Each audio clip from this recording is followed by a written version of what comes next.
RDTDaily.com presents a Tarabuster with comedian Tara Devlin. What's up? How's everything going? How's the mic sounding, you guys? All right, yes, my name is Tara Devlin. Thanks for hanging out. Sorry I've been so late. Jesus Christ. It's tough being a Tarabuster, isn't it? It's tough being an OG Tarabuster. I see the chat room filling up at youtube.com/C for channel/Tarabuster. Thank you, guys. We're going to have some fun tonight, I think. I'm really... we'll talk about it. Let me do the plugs for those who are new. And so if you're stumbling in here drunk or whatever, you can find us maybe another day and if you're doing that, I have to say keep coming back. It works if you work it. So work it, you're worth it, and live it. All right. And we stick together, we win. Okay, listen, this is unapologetic liberal talk on the right side of history, decency, dignity, democracy, and humanity. Can you handle it? Oh, shit, here comes my cat, the producer. You see what happens as soon as I start the show? I'm sorry, I didn't put him in the bedroom. Some people, we're on the fence. Some people they don't like when Tara Jr. takes a stroll over. Others like it, so we'll play it by ear. Happy medium. Come on up. Then we'll put him back if necessary. You just relax, mister. You may be the producer, but you're not the boss of me, right? Yes, I'm trying to be nice to him. He had diarrhea earlier. So I have to watch him, see I don't know why. I hope he's okay. Nothing changed. He didn't change his food. I didn't change, he wouldn't change it. I would change it. So I got to see. It was only one time. You know, we all get a little something sometimes, right? So we'll see. Yes, I know. Pookie's mama says he's always welcome, in my opinion. Yes. Well, sometimes. I mean, he gets kind of annoying sometimes when he's screaming in my face. But I love him. I love him a lot. Yes, you're a good boy. But, all right. Well, yeah, if he just sits here, he's fine. But then he starts biting my hands when I start going like this. He thinks it's playtime. Look, who's over there? Nobody. All right, we'll put him behind us, or we'll put him on the couch or something. If he gets crazy, he might walk away when I start screaming. So that happens too. All right, listen. What else? What am I saying here? We are on all the usual places. So if you can become a patron at patreon.com/Tara Devlin, but in addition to the usual places, we're on Rokfin. That's a nice place. Become a member of. Yeah, at your own risk. And it always helps. No matter where. I just get a lot of people on Rokfin. Seems to be a little tilted to the right over there. We might have to... it needs backup, let's put it that way, okay? And on FYINation.com, that's another independent liberal station. And on APS Radio News. I might need a new goddamn microphone arm soon.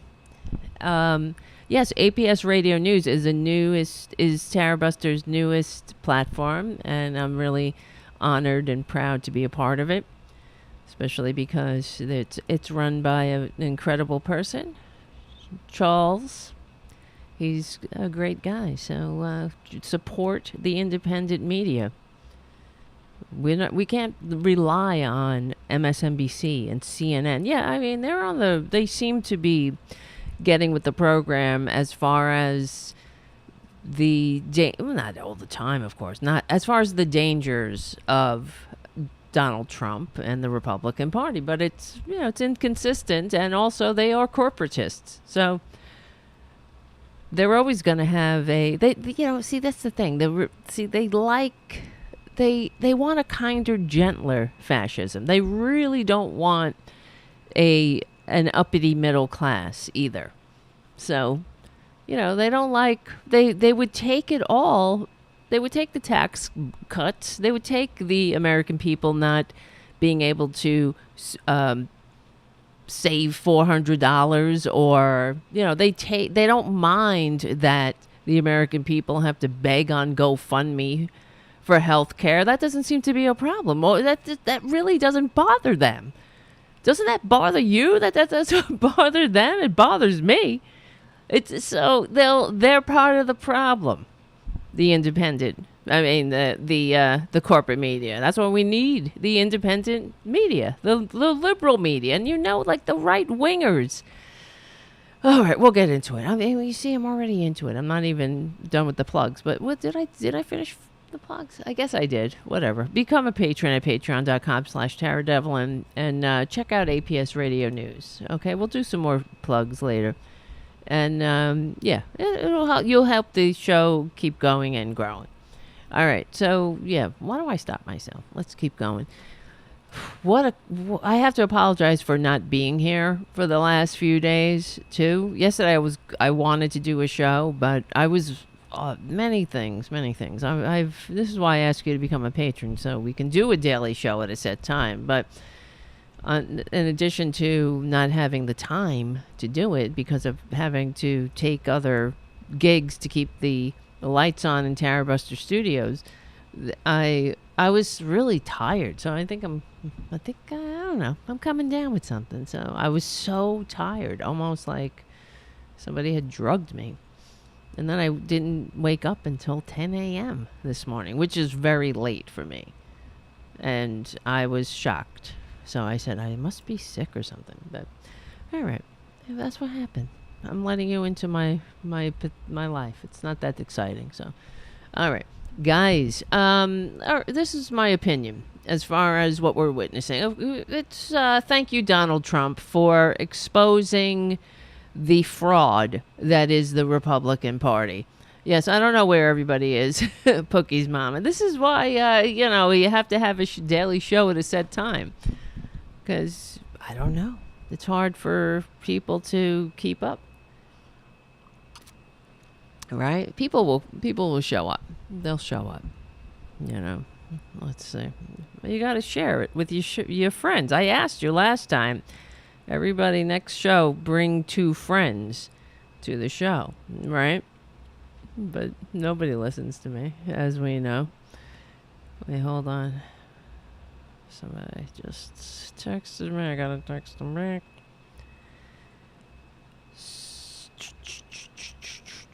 All right, yeah. So what's happening is that we're watching everything that I've said all along coming to fruition. Right? Republicans are unfit to hold leadership positions in a modern nation, and they really are a fraud. Gone are the days of Eisenhower's Republican Party. There's none of this ask not what your country can do for you. I know that was Kennedy, but ask what you can do to salve the fragile eggshell ego of a tax cheating, draft dodging, wannabe dictator con man who isn't man enough to admit he lost the election. That's the Republican way. And this is all going to come out badly for the Republicans. And that means whatever is good for Republicans is bad for America, and vice versa. Whatever is bad for Republicans is good for America. You ever notice that? And, just an aside, I was watching Joe Biden give his White House speech. Oh, thank you. Pookie's mama.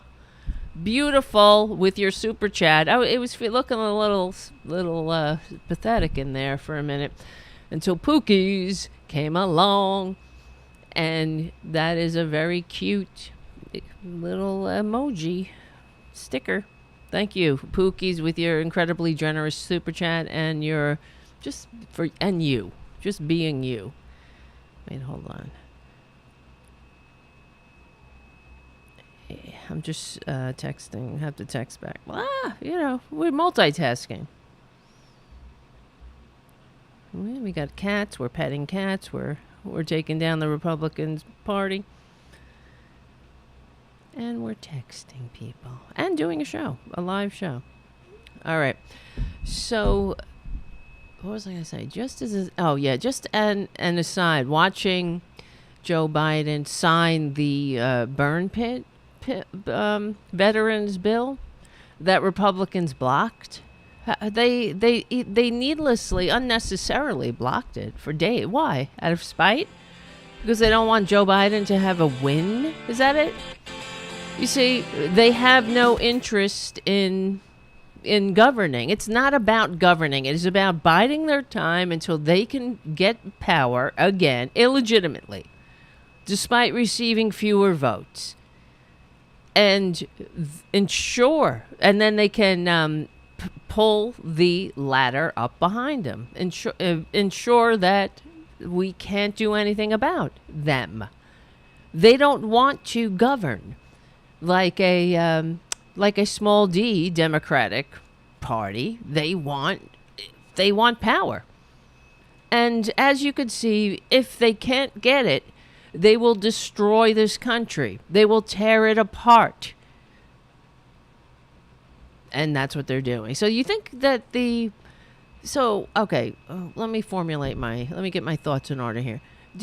So we're watching this, I felt like a kid on Christmas when I saw Trump was being raided. Well, not raided. When the FBI served a legal search warrant on his Mar-a-Moron compound. All right, he's acting a fool now.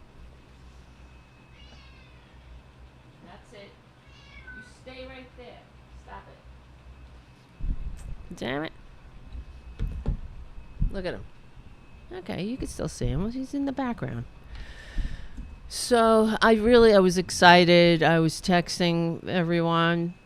I was texting with Mike Malloy and Robin, and we were texting fireworks, and it was. I said this should be a holiday down the road. We should turn this into a national holiday, right? The day that justice started to turn. See, this is the problem with the Republicans. Now, let me just show you something as we're getting started right out of the gate here. I know, it's, if I gotta watch this shit, so do you. And wait a minute. And I'm not talking about this show. I'm talking about Perjury Trader Green. Right here. Then they rifled through all of the personal belongings of President Trump, Melania, Barron, every single person that has a residence there. They rifled through all of their personal belongings. What? Were you there, bitch? No, you weren't. You see, this is why when Merrick Garland today came out and pulled, he just called Twitler's bluff. I guess he can't be called Twitler anymore because he's kicked off Twitter. But he called the con man's bluff and started the process of making this warrant public information or publicly known. Good. Let's see. Is it like his tax returns? I heard from his own mouth that he was really rich. Nobody's as rich as him. Remember, he's really good at business. He liked to tell us, and no one's as rich. No, I just got to tell you, I'm really rich. Sure you are, Bubby. And this is their idol. They're gonna die on this orange hill, on this hill of pus. That's what Donald Trump is. He is, somebody said I don't know who, so I can't credit, but it's perfect. He is like trans fats walking. He's a giant pile of trans fats and giant pores and pus. He's disgusting. And he sucks at everything he does, but including being a human being. He's not even remotely decent as a person. He is a narcissist, a sociopath. And that's their fucking hero.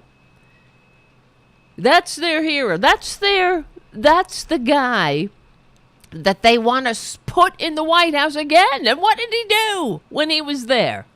Besides tear this country apart, besides take a country that was suffering from upward immobility and income disparity, the worst case in the industrialized Western world, and they made it worse. That's what they did. Hemorrhaged jobs, left office with an economy worse than Herbert fucking Hoover. But when he came in, just like Republicans always do, when Democrats hand them a functioning government, they turn it to shit. What's his name? Not Joe Biden. Bill Clinton gave Bush a balanced budget. Well, that was blown in less than a year. This is what Republicans do. They can't help it because they hate democracy. They hate America. They're not in there to govern.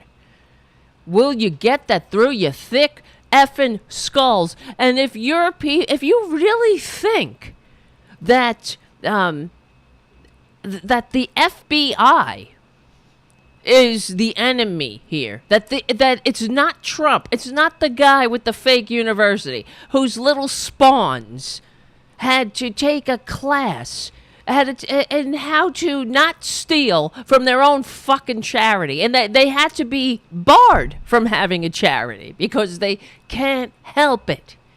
They're already fundraising, of course, off of this FBI subpoena because the piece of dirt that is Donald Trump is, he's not above the law, but he thinks he is. And the Republicans think he is.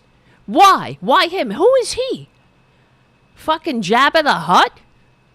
He's like except less charming, frankly. That's what he is. He's a less charming, less interesting Jabba the Hutt. That's your guy. Hold on. I feel like the mic. Is that me screaming or is the mic too hot? Listen, speaking of screaming, here's Perjury Trader Green talking about how the government violated Trump's right to privacy. Can you believe this shit? He could steal classified documents, so classified that they can't even be described. They can't be described even in, for your eyes only. You have to have top secret clearance. Because, like somebody like me, who had secret security clearance. I had to go through security clearance when I was in the National Guard. I couldn't see it then. Trump couldn't see it either. Neither could Jared. Trump just went booga, booga, booga and gave him security clearance, even though he couldn't pass it. He couldn't legitimately pass it. That's who these people are. They hate America. They're in it for the money. I just felt like that commercial that annoys me with Jimmy Walker. You ever see that commercial? If you want money, I just felt like or something like that. I think it's for something about some Medicaid, Social Security thing. Some old trying to grift older Americans, and it's for money. I'm sorry. I apologize.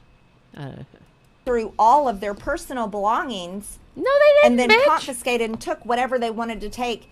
And they. You think the FBI wants to go in there and look at Barron's, whatever the fuck he's got? Look at Melania's, face cream?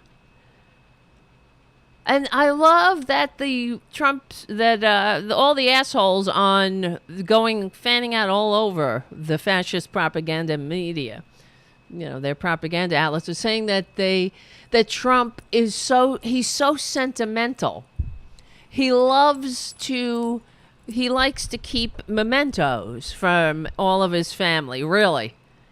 He likes to keep mementos. How come we never see this warmth among him and his spawns? I never see any, except he wants to fuck his daughter. We know that.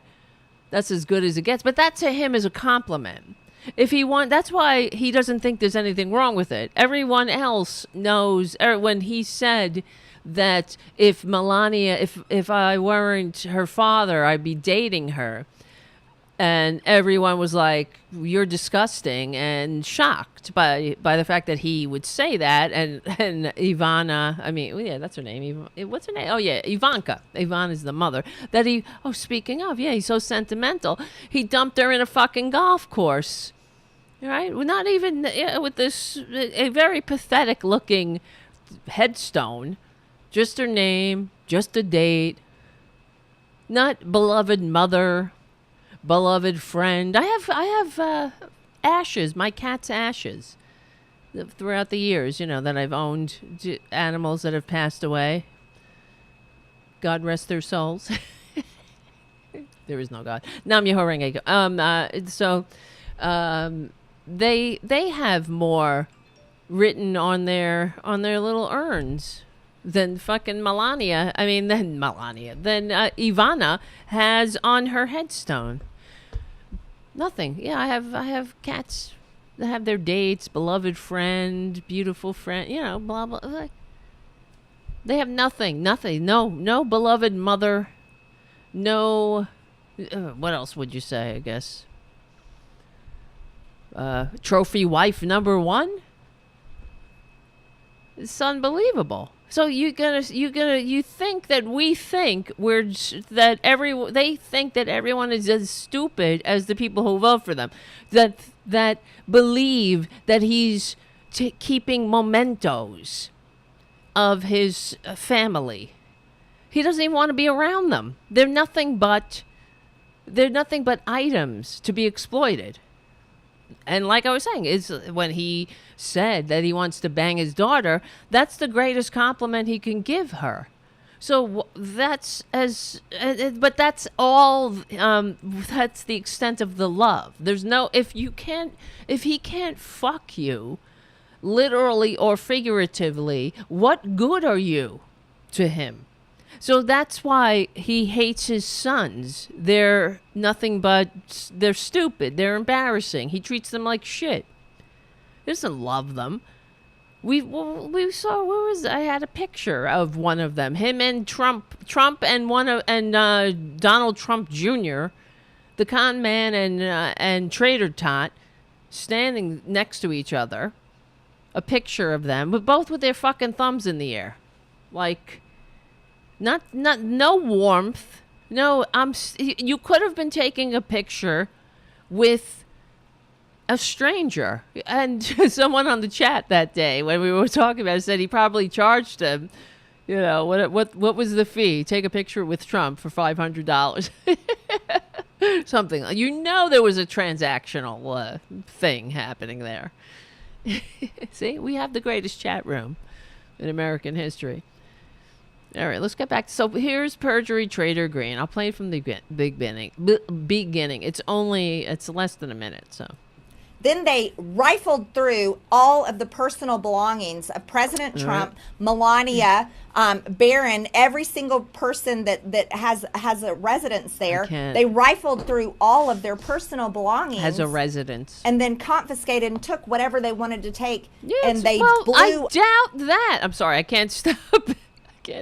I have to stop it. They have to detail, you dumb bitch. You dumb bitch. They have to detail exactly what's on the warrant. That's why Trump won't let it. I'm sure he will come up with an excuse.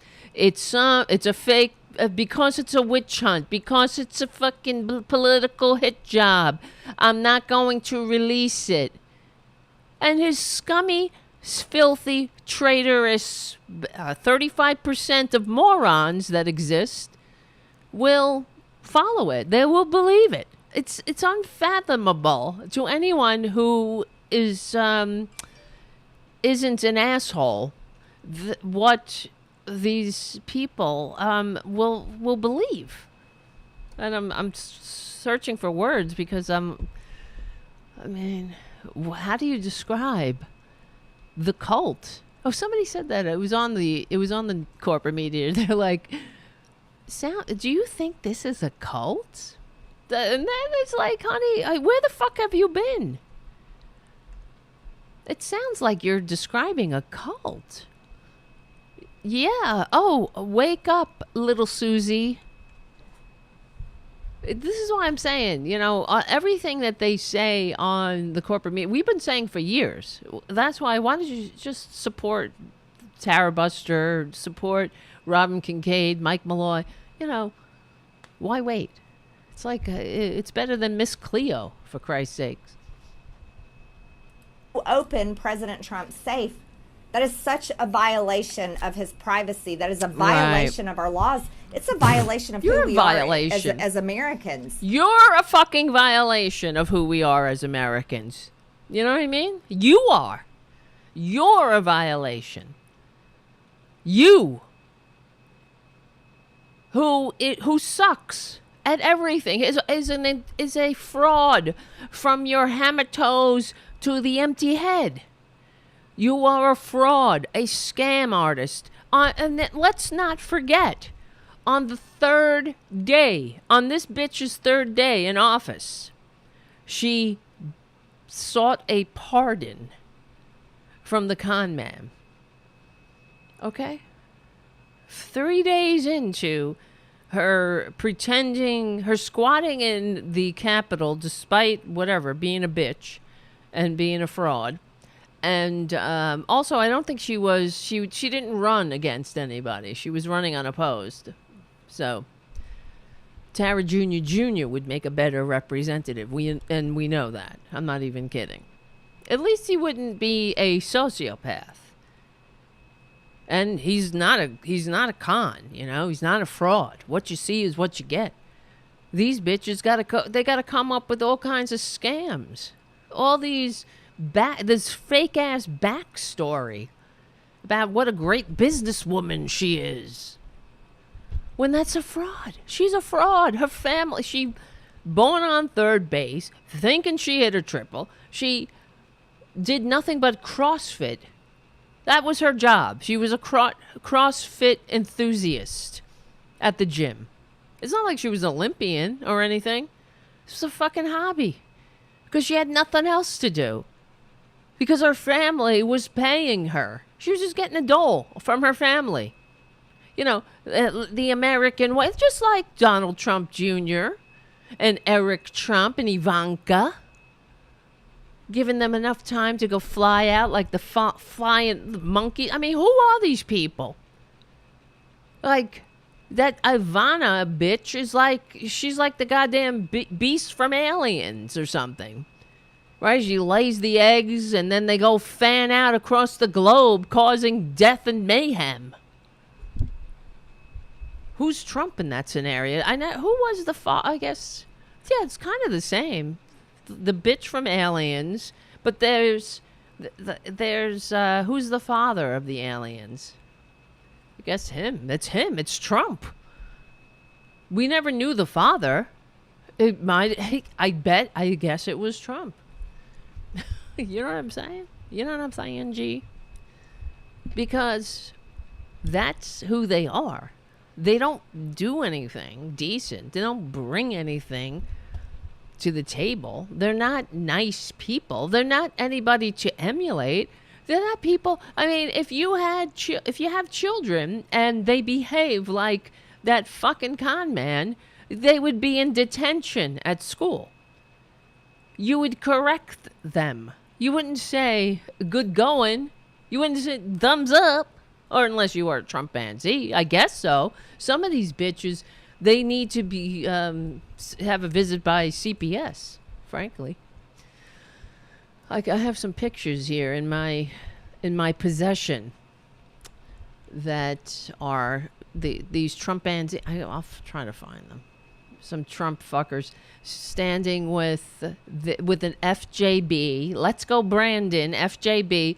So, a bunch of Trumpanzees with their kids, FJB, and a couple of strippers, I suppose, because you see their asses hanging out. They're all like, real family values they got there. You see, it's like the police, they back the blue, unless they are actually following laws. Unless this is, see, they don't like police. I've been saying this for years. I have been telling you this for years. I know you guys have listened, but anybody else? Republicans hate the police. They hate the police. What they like is the police state. That's it. A police person, if you're a human, they hate you. If you actually follow the laws, they want you to, they want you to kill people, cops. They want, like, they're fine with cops like killing people with darker pigment, stepping on their necks and shit, shooting them in their homes, and when they make a mistake and serve a no-knock warrant by accident when you're just sleeping and shit like that. They're fine with that. They're fine with you getting pulled over and saying, I have a gun permit to conceal carry. Hold on, let me get boom, boom, boom, boom, boom, and then you're dead, right? They're fine with people with darker pigment being murdered because that's part of the police state. That's part of keeping people in their place. It's part of dividing and conquering the country along racial lines. They want that. They could never have any kind of healing. They don't want that. They don't want truth and reconciliation. That's why they don't want us discussing the actual history of the country. And then they'll say, if you do discuss it, you hate the country. When it is the exact opposite. And this is what Democrats have to do. No, you hate the country. We're trying to make a more perfect union. You're trying to tear us apart. But, and what was I going to say? When I was watching Joe Biden sign that bill that the Republicans all fucking blocked. And he was up there saying how, you see, when I was told that I was naive, that Republicans and Democrats couldn't work together. But here we are working together. What Democrats? What Republicans? Because we had to overcome the Republicans yet again, as we always do. But then they get all kinds of accolades. There's no responsibility. They never get to take the lumps for the crises they cause. It was the fucking Republicans blocking it. You see, they told me I was naive, that Republicans and Democrats couldn't work together. Oh, what are you talking about? These people are in active fucking rebellion against the country. In the meantime, they hate the American people. So when we pass a bill, let's say, that you don't have to pay more than, what was it, 50? How much with the diabetes? I forget. Pay more than, is it $15? 35, right? $35 for insulin, right? They block that. So when we finally, if God help us, if we keep the House, which is, it is a patriotic imperative, and expand the Senate, which is a patriotic imperative, if we do these things, and then we finally get to pass bills, like making it so that Americans don't have to pay more than $35 a month for a drug that is completely in the public domain, that other countries pay for. They don't think about it. They don't pay thousands of dollars for this drug. But we do here because we're a bunch of suckers. Divided and conquered suckers. So when we finally pass that bill, is Joe Biden going to say, "Oh, see, Republicans and Democrats, we work together"? You know what I mean? Everything is like, give credit where credit's due. Don't be. It's not divisive to tell the goddamn truth. What is divisive is this fucking dance. I was heartened earlier when Jen Psaki, I think it was, said, they asked, because every Republican's always like, I thought you were going to unite us, whenever Joe Biden doesn't do everything Republicans want. When we don't give them the freedom to be a bunch of fucking fascist coup plotting bastards. Not that they need our permission, but they get all upset when we don't pass their. See, that's what negotiation is to them. We do whatever the fuck they want. We pass their policies, and then that's bipartisanship to them. That's compromise.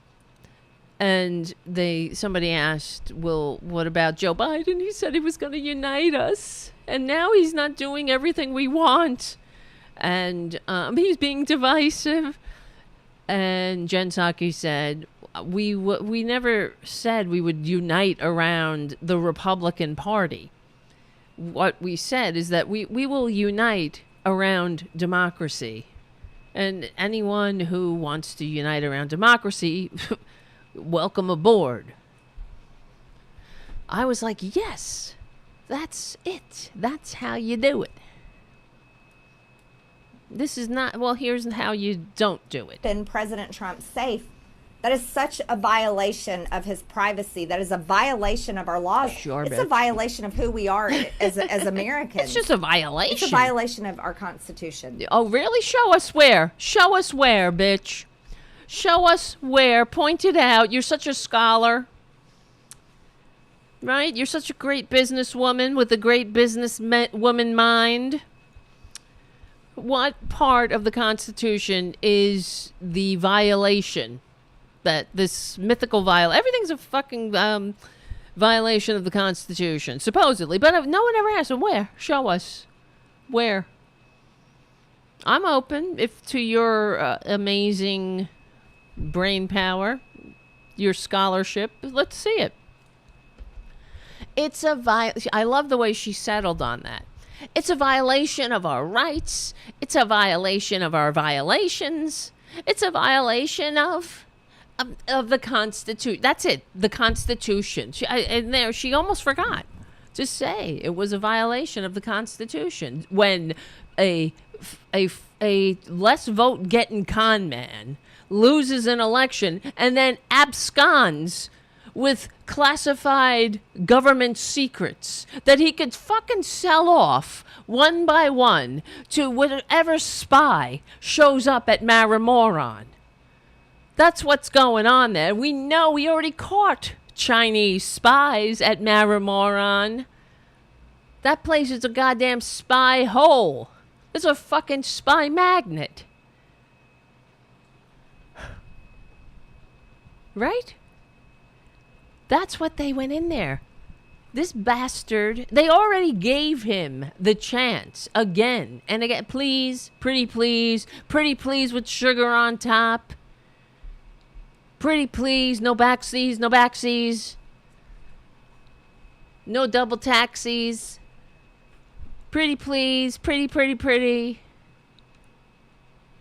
Right? And then, no. How much longer? And somebody, you know what I love about these filthy fuckers? I thought that taking the Fifth Amendment, it's a terrible thing. That Fifth Amendment. That's what your con man said. But there he was, taking the Fifth Amendment. Fifth Amendment, Fifth Amendment. 400 times. Oh, the mob uses the Fifth Amendment. Only the mob. Well, yeah. There you go. All these Trumpanzees, Fifth Amendment, Fifth Amendment. Taking the Fifth Amendment. Because they want to, they don't want to incriminate themselves. It's a witch hunt. It's a witch hunt. Well, what are you going to fucking find? Come into my house. This is what I'm saying. It's the truth. Come into my house and look around. What are you going to find? Witch hunt. They're going to dig shit up. Dig stuff. What are you digging up? I don't know. I'm not, dig into my taxes. Look around. Take a look around. What are you hiding? If you got nothing to hide, you got nothing to hide. But he knows, and they know. Oh, that's different when you're a businessman. When you're a successful businessman with a fake university and a fake vitamin scam who declared bankruptcy 6 times. That's different. It's a different story when you're a successful businessman whose bank has to put them on an allowance and confiscate their belongings like a helicopter and a yacht and everything that, they can fucking turn in for money because you're not paying them. Yeah, such a great businessman. Has to be put on an allowance. That's why he went to Russia. We all know that. That's why because he couldn't get a legitimate bank loan. And so he was like, all right, Putin, do you want me to massage your left ball first? Or will you just want me to dig right in?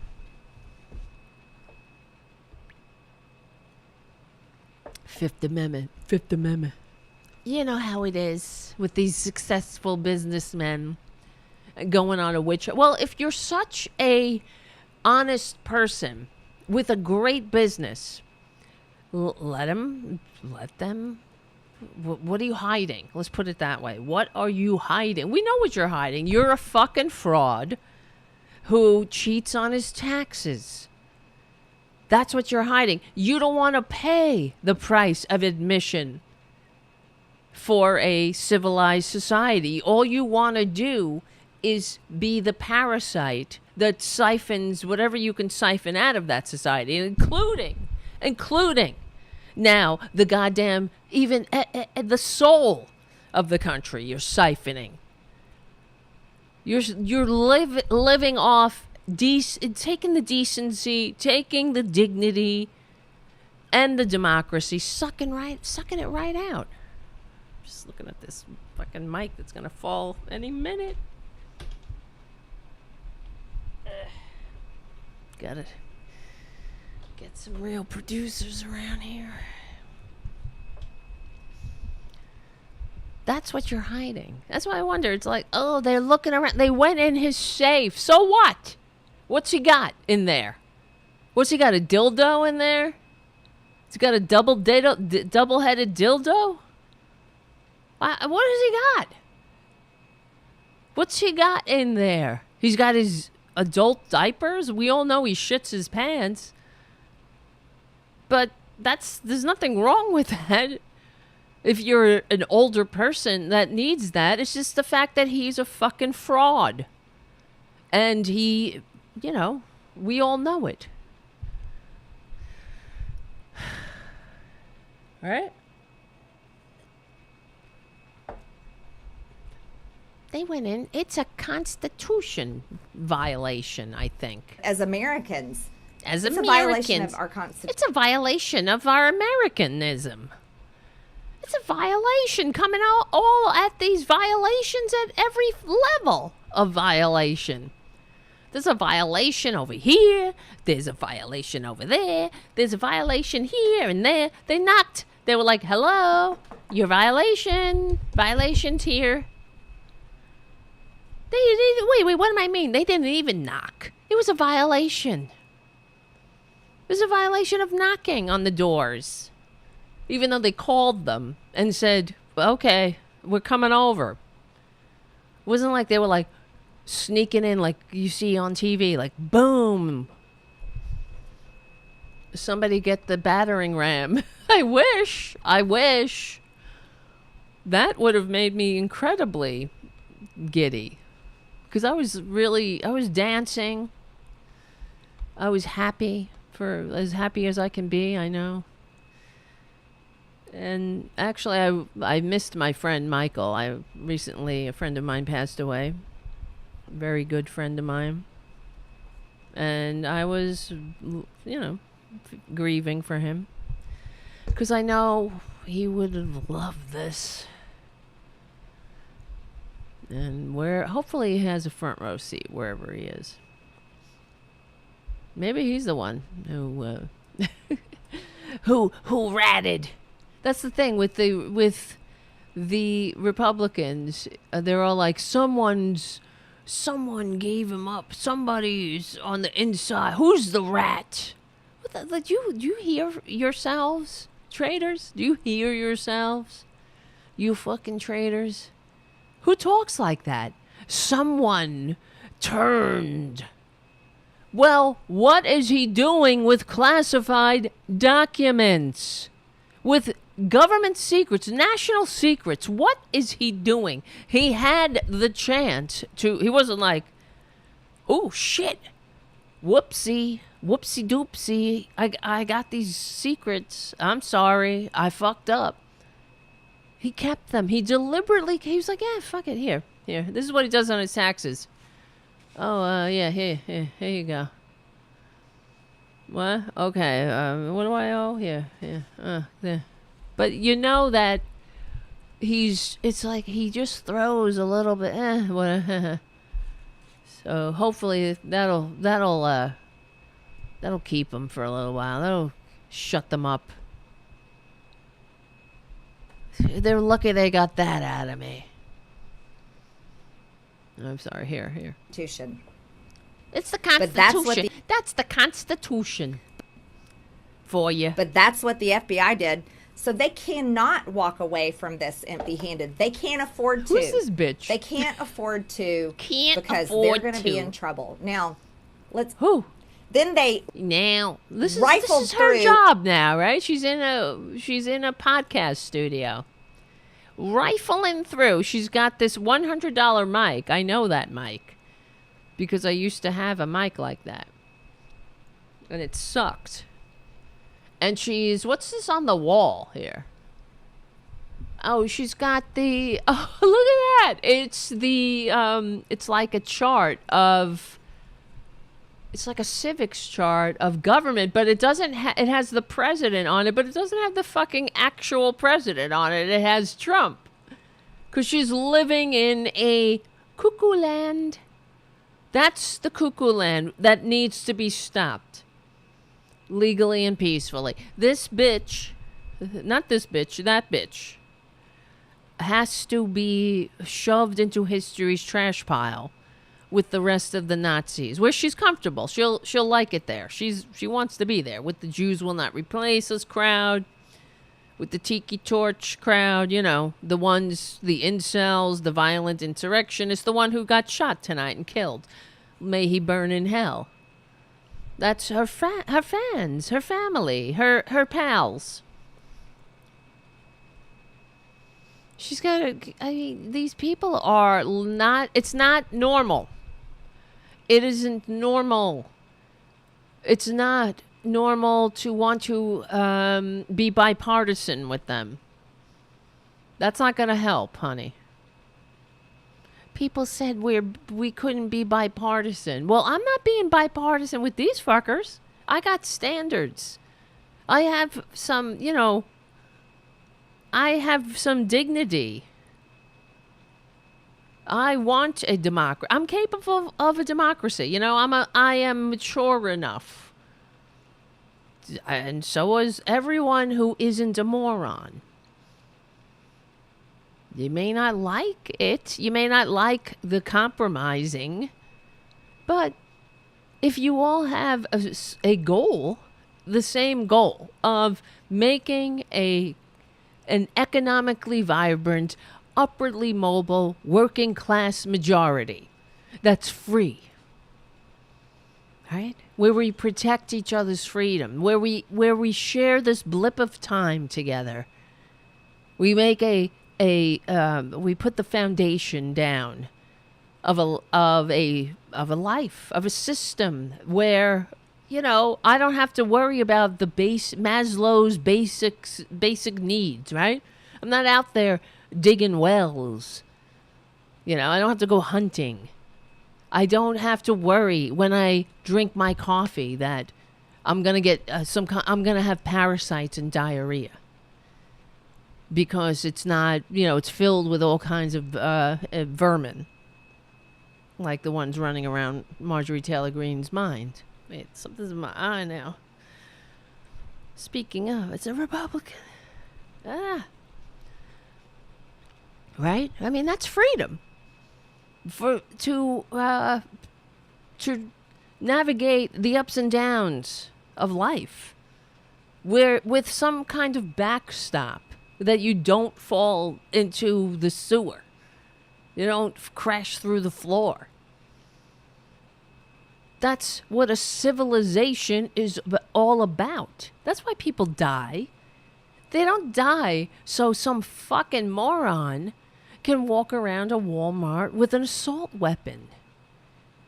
Or especially they don't die so a goddamn tax-cheating, draft-dodging, wannabe dictator con man with a fake university and a fake multi-level marketing vitamin scam who receive fewer votes can be above the law. They didn't die for that. That's not civilization. Don't tell me about this is third world bullshit. This is all, this is gazpacho shit. This is like what goes on in the third world. It's unprecedented, they keep saying. It's unprecedented, you better believe it, because this has never happened before. This is the other thing they were saying the other day. This has never happened before. Well, neither has a fucking coup. We've never had such a low scumbag like Donald effing Trump. Squatting in the White House despite receiving fewer votes. It's unprecedented. We've never had such a disgusting waste of human DNA. We've never had a crook like him in the White House who didn't want to leave, who wasn't man enough to facilitate the peaceful transfer of power, but instead lied to the morons who, like perjury trader Green, and keeps it going because he's a lying sack of shit.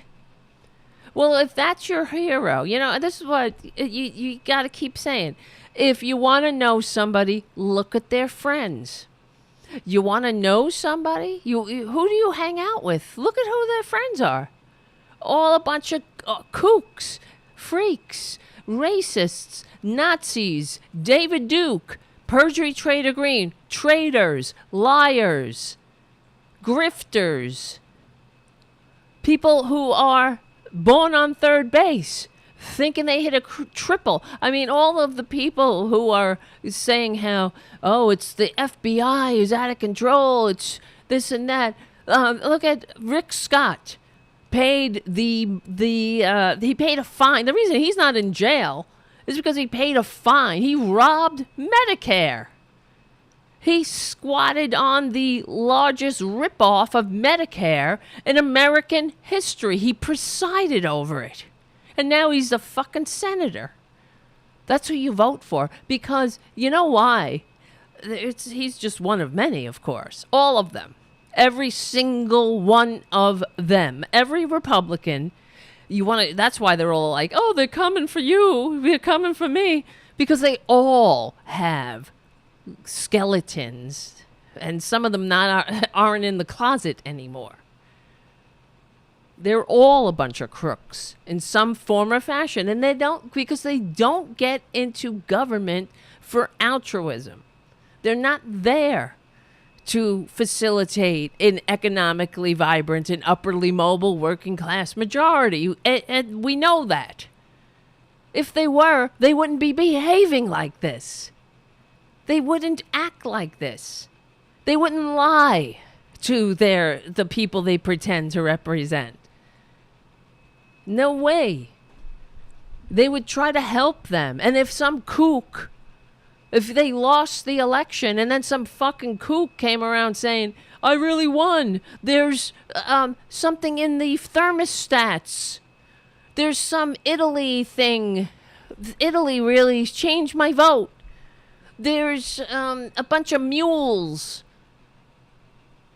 There's all these dead people voting. They would, you know what would happen? They would get them the help they need. They wouldn't stand in the way of mental health care. That's, you know, how they are. Oh, mental health is the problem here. Oh, when kids get massacred, decapitated in school by assault weapons. Oh, it's just because it's mental health. Even though they block mental fucking health. I can't stand them. Maybe it is mental health. Maybe it is. That's what I'm saying about myself. That's what the FBI did. So they cannot walk away from this empty-handed. They can't afford to. That's what the FBI did. They can't afford to because they're going to be in trouble. They're going to be. Nobody would have known, you dumb bitch. You see? Except the con man said it. They're going to be in trouble. They can't go empty-handed. And okay, hold on. Oh my God, it never stops. That's why we have to have a show every day. Oh well, whatever. Oh well. You can ring my bell. Why am I singing? Thank you for your super chats. We got a great chat room happening right now. First off, Pookie's mommy. She crushed it with the super chat coming right out of the gate. Thank you so much. And thank you, Jim, for your super chat, as always. You're a great American. Thank you, Terry Taylor, for your super chat and your cute little emoji. Looking cute there, I gotta say. Thank you, Richard W., for your very generous super chat, of course, and everyone's generous super chat. Thank you so much. Richard says, another great show, Tara. Thank you. Only great because you're here. So, and I am taking attendance. And thank you, Jim. Another great super chat. Another great super chat, Richard. So, super chatting on the super chats, which I appreciate. And then commenting on it. I love it. It's like a super chat. What is that when you look into infinity? I just have another fucking hair. There's like hair everywhere in this house. Because of the cat. Well, I do keep up with it, but thank God, could you imagine if you didn't have vacuums? Well, why do we have to imagine? People lived like that not that long ago. All right, what am I talking about? No. I'm looking for some video here. These fucking traitors. It never stops, the traitors. And they are traitors. So that's what's so frustrating with Joe Biden giving them credit. Let's give credit where credit's due. But with Republicans, we have to give credit where it isn't due. You know, they don't earn it. And that's the way it is. It's like perjury trader Green doesn't earn her successful businesswoman moniker. Neither does Twitler. None of them. They're all a bunch of frauds. But we got to give them credit. Let's all pretend. Let's pretend Giuliani is America's mayor. When he did nothing. He did not. Well, how come Hillary Clinton isn't America's senator? Right? She did the same thing, probably more. She walked around. She was right there, September 11th. What did the fucking bat boy do? Giuliani. Nothing. He was there. I was there too. Am I America's Tarabuster? I guess so. I am. But, I mean, really. Give me a... That's what I mean. Like, they They don't. It's like all this unearned arrogance, unearned accolades. What? They're frauds, because being those things would require them to not be filthy, disgusting, greed-centered narcissists. It would require them to actually give a shit about the democracy, the society, that they're doing nothing but sucking on. That's what they are. They suck on the wounds of this society. Always have, always will. They don't want to do anything to fix it, to actually address things. Liberals they want to defund the police. Well, who the fuck is defunding the police now? They actually they're going after the FBI. And you guys know my whole take on that whole defund the police. That thing drove me up a wall from the beginning, because it was the stupidest slogan. It really was. And certainly plays right into their hands. That's why it annoyed me. You don't say shit like that. You say things like fund community policing. Doesn't that sound better? Doesn't that feel better in your heart when you say it? Defund the police sounds like people are having things taken from them. And I'm sick of it. I'm sick of having to defend it. I'm sick of having to explain it. And I've told you my tales on the Nextdoor app. It never stops, because Republicans can't help themselves. I don't know if I told you this too, that so I had to, something happened with the internet, and it's fucking Spectrum, whatever, they suck, and I had to hook up all my devices. Had to go back in and find the Wi-Fi and all. I have a couple of Rokus. And so I was, searching, scanning the neighborhood, seeing, what Wi-Fi's in range. And somebody wrote, someone's Wi-Fi was FJB, let's go Brandon. Okay. And I was like, who the fuck could this be? In this, I'm sure, there were Trumpanzees everywhere, of course, but in my vicinity, in my Wi-Fi range, but it pissed me off, because it's like, who the fuck are you? To everywhere we go. Now, I live in a pretty progressive part of, the country, I suppose. I live in AOC's district. It's a strongly Democratic district. No matter who, Democrats are going to win here.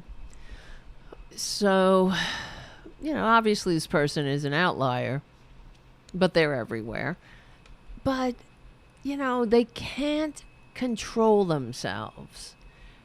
So we have to be assaulted, even when we try to hook up our fucking Wi-Fis. We got to see this little baby little taunt that is infantile. It is, and that's the point for them, because that's all they have. You see, Joe Biden is signing historic climate change legislation and health care legislation for veterans and all kinds of other legislation to try to advance this country and give a chance to the middle fucking class that fell below 50% of the population during the Trump era. And they're out there selling FJB t-shirts. Fuck Joe Biden. Let's go Brandon. Because they're babies. They are babies. And they can't help themselves. So even on the Nextdoor app, which it annoys me, because, not the Nextdoor app, but they just can't They cannot see that thing is supposed to, that app is, you're supposed to be civil. They have a thing about not about being civil and not being an asshole and not shaming people. But what is the constant barrage about Democrats? If that's not fucking shaming people, like, fuck off. And you can't say anything about it, right? I'm tired of it. I say shit. I do. You know me. So to make a long story short, I changed my Wi-Fi to President Biden #1, Trump is for traitors. And suddenly, when I searched my Wi-Fi's, I don't know what happened. That one, FJB, disappeared. So, good. I don't know if that, I'm sure that had nothing to do with it. I have no idea. I just hope they saw it. And I kept mine up there. President Biden. It's Pres Biden #1. Trump is for traitors. Yeah, that's me. If you happen to be searching for a Wi-Fi in Queens. Fuck that. Trump is for traitors. It is. Did I say anything wrong? I don't know. Maybe, am I being an infant? No. Maybe some will disagree. I'm just not letting that shit lay in the floor like a rotten egg, or the bullshit that it is, and let it stink up the place. Right? So that's when somebody goes on their Wi-Fi, they're not going to see that. Oh, I guess everybody hates Joe Biden here. Because that's what it's about. And this is what happens with groupthink. Why and if you study human behavior, you go into these, you go into red state. Why is there are red states and blue states? I mean, which is bullshit, of course. Most states are purple in a way. But it's because of people influence each other. That's why I talk like this, right? That's why we have regional accents, and you can tell where people are from by their accent, because we influence each other. That's the way we were created. That's human beings for you. Exactly. Jim on the chat, Dark Brandon Rising. I like that. I like taking something like that and disarming them. It's like Queer Nation, taking the word that was used like a cudgel and stripping it from them. And just shoving it in their face. Legally and peacefully. Shoving it in their face again and again and again, legally and peacefully. Thank you, Matt, for your super chat. Matt says, have I said lately how much I hate these people? Yes, a wise man once said. And we know who that wise man is. Mike Malloy. Have I mentioned yet tonight how much I hate these people? It's true. Have I mentioned yet tonight? Have I? Well, I mean, geez. Never. I mean, look at this picture that I happened to stumble upon. Look at her. Look at this bitch. Yeah. What is she fucking yelling about? Why are you always yelling? You goddamn monkey-looking bitch. And for those who are listening to the podcast, I'm sorry. I'm talking about Perjury Trader Green. There's a picture of Perjury Trader Green screaming, just outside somewhere, yelling. Yeah, who you yelling at? Why are you always yelling at people, you terrorist bitch?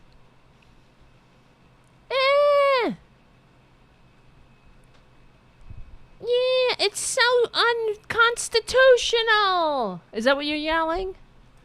It's unconstitutional. But show me where? What part of the Constitution are you talking about? I'm only caring about the Constitution. Is that what you're yelling? Hey, that's unconstitutional. Hey. Stop walking up the stairs there. Hey. That's unconstitutional. Who are you? Hey. Is that my Uber? It's unconstitutional. Avenue. God, I hate these people. They are the worst people ever. That's the other thing. I think that's what is it's part of what, of course, makes them so incapable of living and functioning in a democratic society, and why they hate normal people, because they are it's jealousy too, because they could never be what we are. They don't understand it. They could never have the decency, the heart, the beauty, the ability to embrace humanity, the intellectual curiosity, the compassion. They could never muster it somehow. That's what they are, confused by it. That's why I always say, they don't just hate America, they are confused by America. So enough, Dark Brandon, please, with your, I'm so glad I got some bipartisans over here. Yeah, and then he says to Jon Stewart, he's giving Jon Stewart accolades for his work getting this Veterans Health Bill through. And yeah, good, which he should. He should get accolades. But why was it necessary? And who was he railing against? Who was Jon Stewart railing against? Railing against the fucking Republicans, who are literally high-fiving each other when they blocked it. Right? Come on. So, why? Why must we constantly give them credit where it is not due? They did not earn it. They didn't earn it. And in fact, they are worse than they did worse than earn it. They tried to stop it. When you high five each other for blocking veterans' health care. It's bad enough when you block health care, right? But then the veterans' health care, because it's the hypocrisy upon hypocrisy for these fuckers. But they'll certainly use the veterans as a photo op. Oh, they'll send them to die in an illegal war. The whatever, right? That's what they're there for. They're there to die, to be a nice, tough-looking photo op. Oh, and Perjury Trader Green. I don't know if you heard her rant. She was talking about how the military, what is this, needs more toxic masculine soldiers. Toxic. Let me see. Toxic. That's what we should be recruiting. Oh, God. They are so confused by life. Because, you see, that in itself. Let's see. Marjorie. They're just confused by life. Yeah. Perjury Trader Green says toxic masculinity should be the top military requirement. Because she's fucking clueless. Has this bitch been in the military? Huh? No. This bitch has. Perjury Trader Green recently complained that toxic masculinity is not accepted in the military anymore. Yes, it's always, let's harken back to some mythical past, because that's part of fascism. A mythical past that never existed. Well, the mythical past they're harkening back to is the ones that we as a species try to overcome. But the more that we, of course, they try to pretend. Oh, no one says that we want to have, black people back in their place and women back in their place. Of course, now they're saying it. Now they are. They are saying it outright. So take them by their word, please. I've been saying it for years. Right? I didn't say when people show you who they are, believe them. That was Maya Angelou, but I've been repeating that. But I've been saying it for years about them. Believe them. Believe them. They are showing us who they are. They always have. They hate America. They are fascists. I've been saying they've been fucking fascists for my entire life. As soon as I became politically aware, you don't have to be a scholar. As soon as I became politically aware and I got a little bit of a clue about, and you don't get a clue, by the way, Perjury Trader Green, by osmosis. You don't get it by scrolling through 4chan. You fucking stupid. Embarrassment. You embarrassment to humanity. You get it by actually reading, reading books, reading history books, taking courses, writing research papers, things like that. Putting some fucking effort into it. That's the other thing. You see what I'm saying? Like, they don't want to put any effort into anything, but they want all of the applause. That's Trump in a nutshell. That's why everything he ever did is a derivative scam that somebody else did better. He's never done anything worthy. He's never done a damn thing that's worthy. He never innovated anything. He never came up with a good business model, or even followed a good business model. Every business model he's followed was a scam business model. He followed the multi-level marketing business model. What fucking successful billionaire puts his name on a goddamn multi-level marketing vitamin scam, okay? I can't take it. What?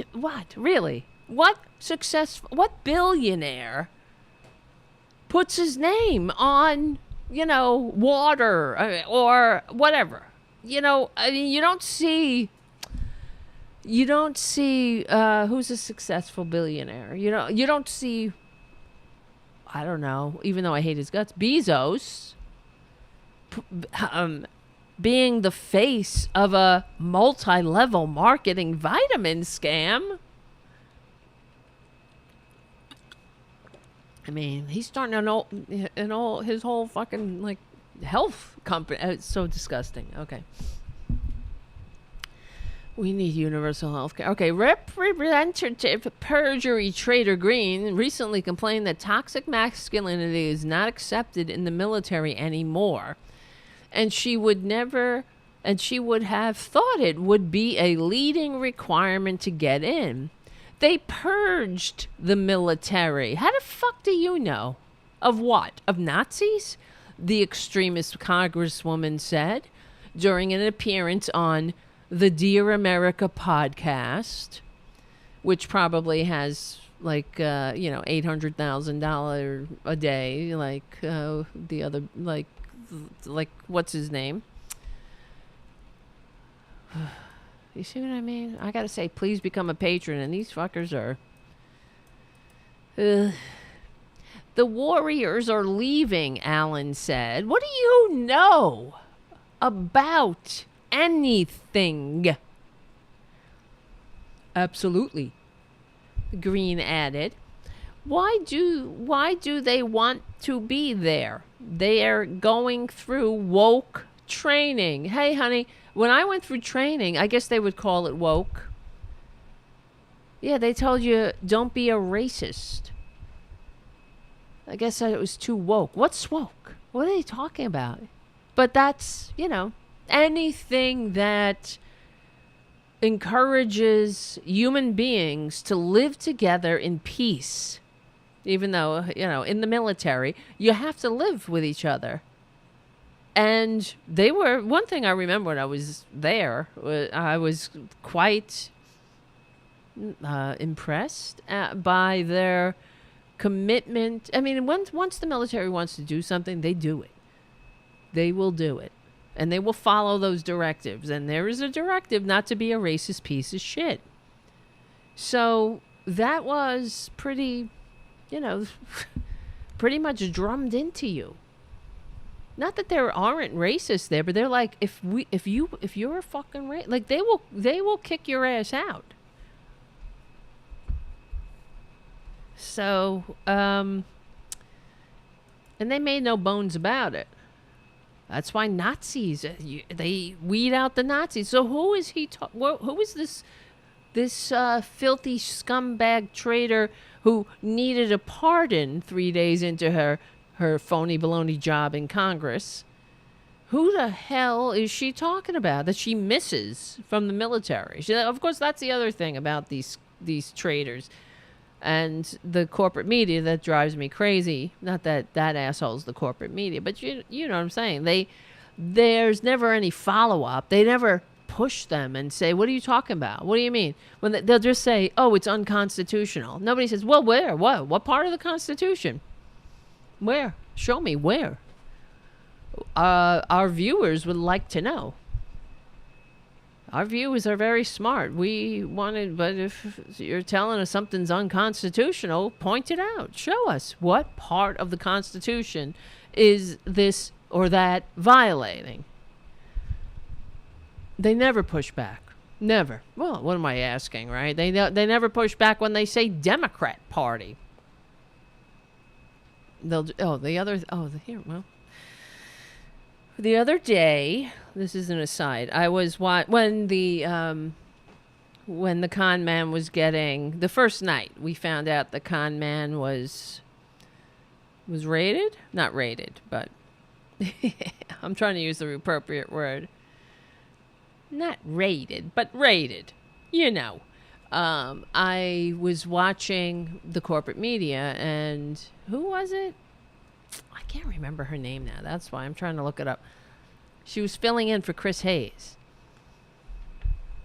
And she kept reading the con man's statement. And in his statement, he wrote that the Democrat Party something. And she kept repeating it.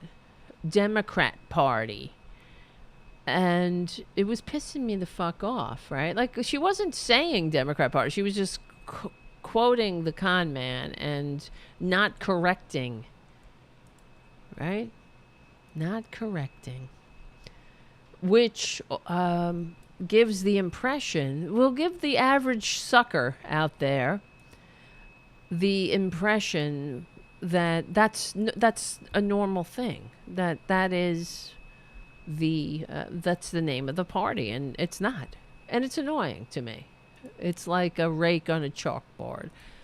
I'm looking it up because I tweeted at her, but I was nice about it, as nice as I could be, of course. Where is it?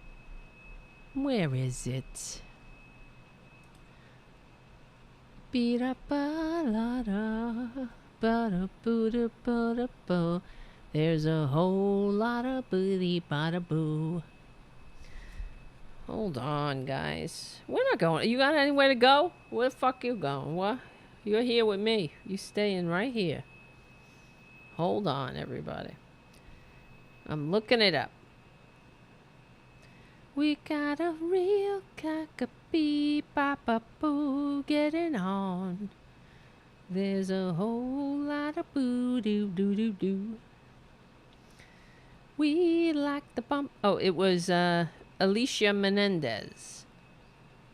So, the moral of the story is I tweeted at her that I said, please, when you read the con man's statement, please point out that it is Democratic National Committee, not Democrat National Committee.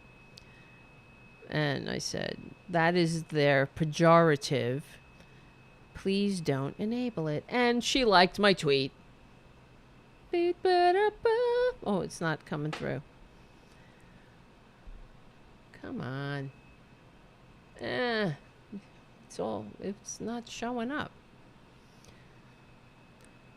So at least she saw it. So now I'm only saying it because if you watch the corporate media, just keep an eye out. If you see Alicia Menendez on a show and there's an opportunity, let's see if she does correct the Democrat Party thing, right? Hold on. I thought that was pretty good. See? Liked by Alicia Menendez. When you read the comment statement, please point out.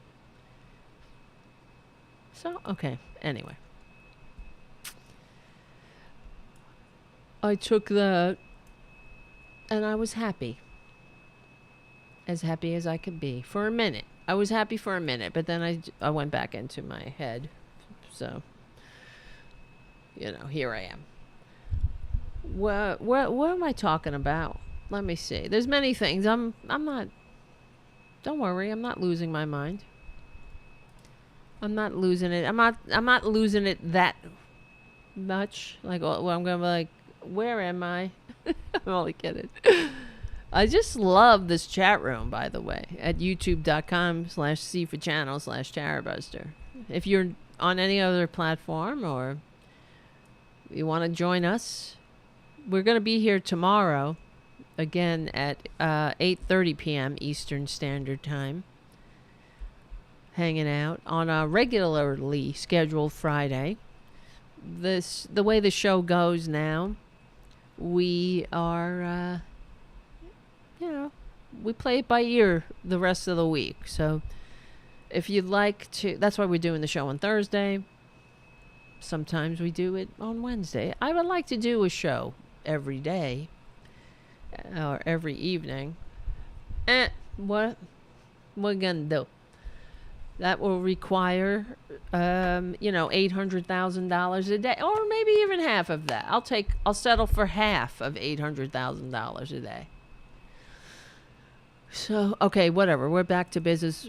Remember to become a patron at patreon.com and also patreon.com/TaraDevlin, excuse me, and also support the platforms that host Tarabuster. That helps too at apsradionews.com.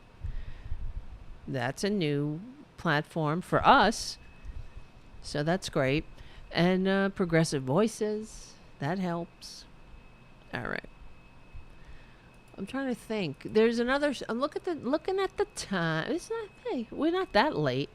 There's a couple of things. Let me see. I wanted to talk about. I guess I could talk about. I don't know.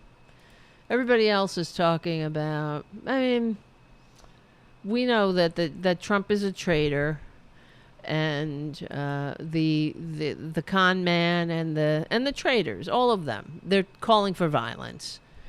So I don't know. Some people on the corporate media are saying that this is winning. Trump is now winning. I don't see this as winning for him, frankly. He may be stirring up his morons, but there's not, it's not like when, for example, when Trump stopped, when the asshole was squatting in the White House despite receiving fewer votes, and he banned Muslims from coming into the country. Remember that? Wait, what is this? Let me see. Protest breaks out at... I'm here in New York. Oh, this is what happened. Let's see. Massive protest breaks out at airport as refugees detained after Trump ban. So that's what happened, right? Airport. When this thing, this, and I'm talking about Trump, when this thing started inflicting his manias on this country, this all of a sudden, it was announced that that protests have broken out all over the country as immigrants, including U.S. green card holders, have been detained following right-wing President Donald Trump's executive order placing harsh restrictions on travelers from Muslim-majority countries. Hundreds of demonstrators chanted "No ban, no wall, sanctuary for all, and no hate, no fear, immigrants are welcome here," while gathering outside the airport's JFK's Terminal 4 arrivals section. Other protests were held in Chicago, San Francisco, Washington, and other cities. So it reminded me of that scumbag released, besides releasing a lot of trans fat gas, he released this executive order that did this horrible Nazi thing, and instantaneously, within hours, it was a spontaneous protest all over the country. People like, fuck this shit. So where's that? Right? If this is so horrible, like nobody's ever seen, where is the outrage? I did see some footage of the tens of protesters that showed up at Mar-a-Moron. Oh, and they're certainly colorful. And by colorful, I mean stupid looking. But I don't see any real protests. I mean, all these people, a bunch of, millions of morons voted for that con man. Not more than voted for in a normal way. So where's all the outrage? They're of course being stirred to violence, not on the fringe anymore. They're being stirred and encouraged to be violent by the mainstream. And in that, there's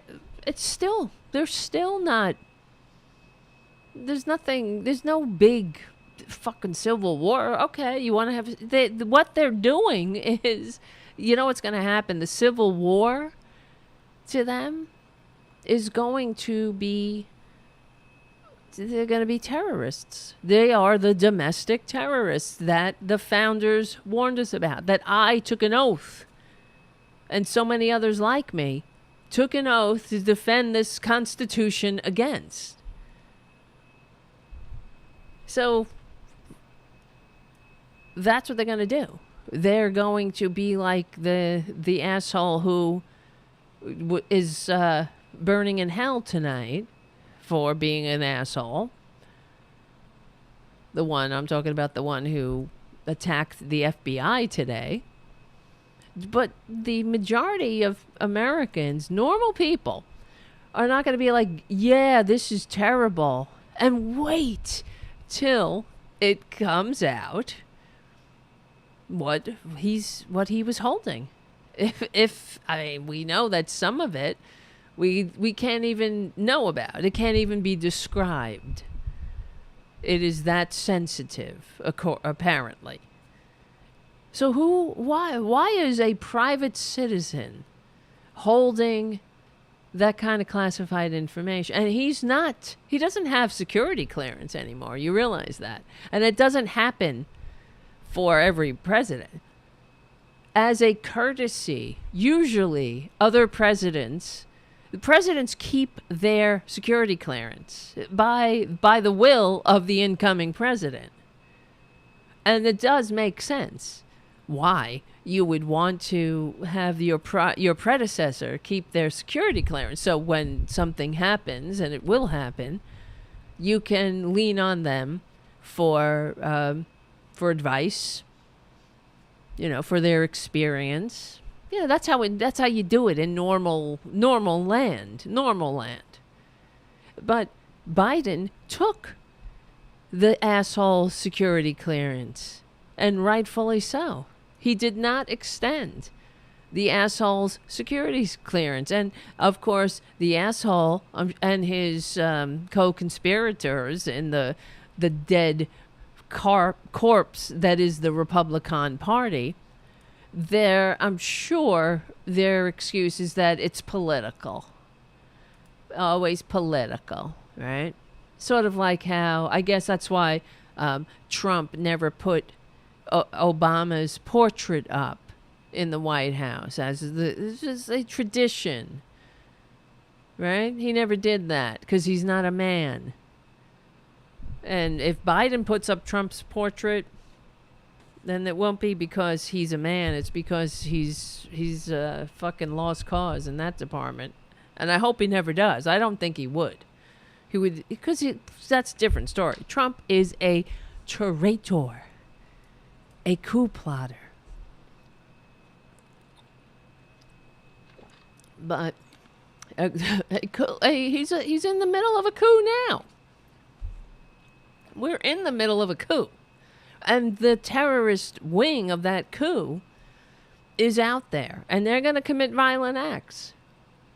But that's not going to appeal them to the country. The country's going to be like, this is fucked up. And that's what's good. That's the only thing that's good. I don't mean the violence, because people are going to get hurt. And that's terrible. But this is what happens. This is what Republicans do. That should be their motto. Someone's going to get hurt. Never them, though. Because they hate America. They're not tamping down the violence. They're adding to it.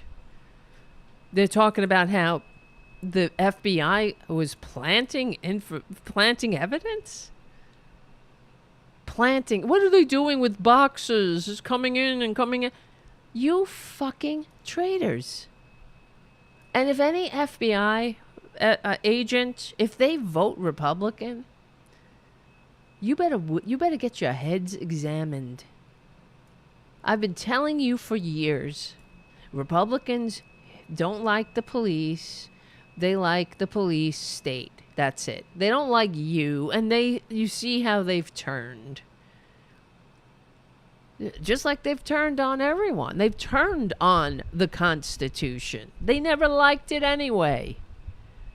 This didn't happen with Trump, though. I love how everyone's talking about how Liz Cheney, it's a tragedy. She's probably going to lose her seat, but and that's not normal. That's not normal. That she loses her seat, but she will go down in history as she's going to be on the right side of history, no matter what. We know that. If she loses, she's not going to lose in the long run. And they are going to lose. Mark these words. Just like I said it before, that mark these words. One day, not too far off, in our lifetime, those who voted for Trump will only speak of it in shamed whispers. Exactly. Just like Hitler. Those who voted for Hitler. It's the way it's going to be. But in the meantime, a lot of people are going to get hurt. But that's always been the Republican way. Yeah, look, here's some Republicans. No, there is no security that something wasn't planted. I'm not saying that that's what they did. His lawyers said they brought in backpacks. What was in those backpacks? Did they bring those in to fill them up, or did they have something in there? We know they doctor evidence. We know they plant evidence. Yeah, sure. We know they hide evidence. We know they lie. Do I know that the boxes of material they took from Mar-a-Lago, that they won't put things in those boxes to entrap him? How do we know? They precluded me from actually watching what they did. But that is bullshit. But at this point, I don't necessarily think that they would even go to the extent of trying to plant information. I think they just make stuff up. Did you see Ms. Lindsay? Where is he? In there. We know they doctor evidence. We know they plant evidence. Yeah. Sure. We know. Sure. We know they doctor evidence. Yeah, Lindsay says. We know they plant evidence. Sure, Lindsay says. Have something in there. We know they doctor evidence. We know they plant evidence. Yeah, sure. We know they hide evidence. We know they lie. Do I know that the boxes, What They the lie. fuck? boxes of material? You fucking traitors. You see, no one has to, we don't have to lie and plant evidence when you're a traitor. You got a traitor there. This is a goddamn crime family. They are all a bunch of goddamn traitors, all of them. So it's Liz Cheney's fortune to be voted out of that fucking party. Good for her. To be not included in that crazy train is an honor. Just like when the Trumpanzees and these filthy fascist traitors attack me, I'm like, good. That is an honor. That's a compliment. It could be no greater compliment that you're doing it right. When these fuckers are pissed off, you're doing it correctly. It's unbelievable, though. This Rand Paul character, all of that. I mean, Rand Paul is a horrible, horrible person. Where's that other video I had? When speaking of the veterans bill, you probably not. Yeah, is that Rand? Rand, stupid name, Rand Paul. Rand. We know he is named after Ayn Rand. A sociopath, right there. Why don't you name your child Genghis Khan or something? Why don't you just name him Hitler? Hitler Paul. Jesus Christ. I'm trying to find this one.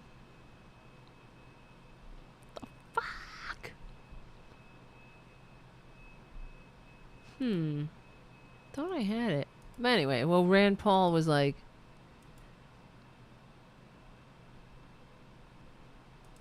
talking about, I mean, this is how vile he is. During the veterans debate, he was like, hypertension. Why is it, 1/3 of the American people have hypertension, and why just boiling people down to nothing in order to just a bunch of numbers, and it's just vile, a vile, and just the disgust. He's just disgusting, and I wish I could find the clip. But anyway, and I was just like, who the fuck votes for these people?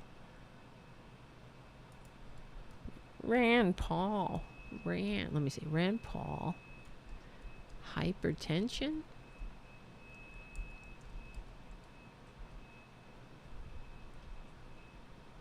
Yeah, here we go.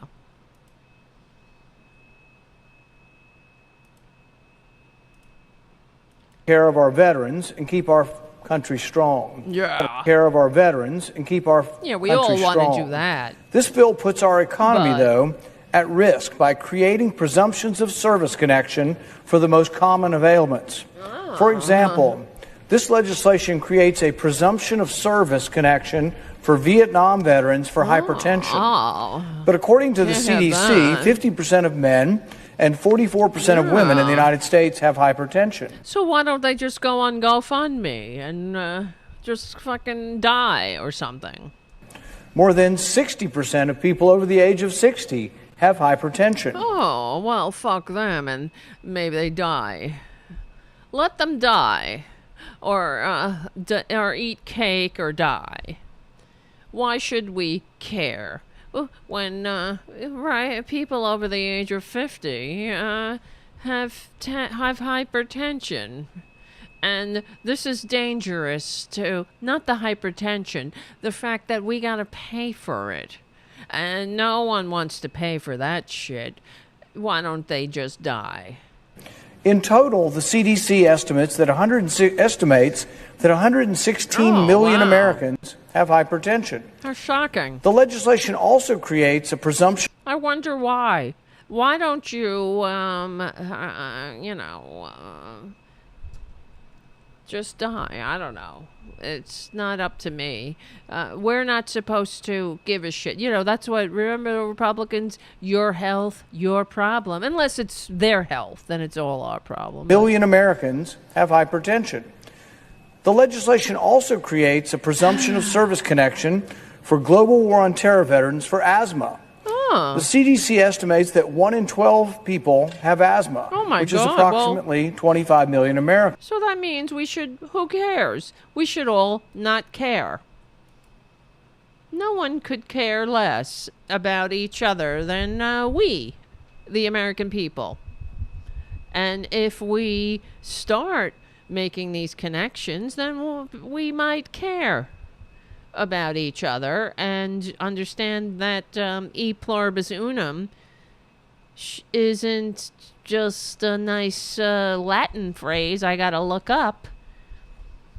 It should be an action plan.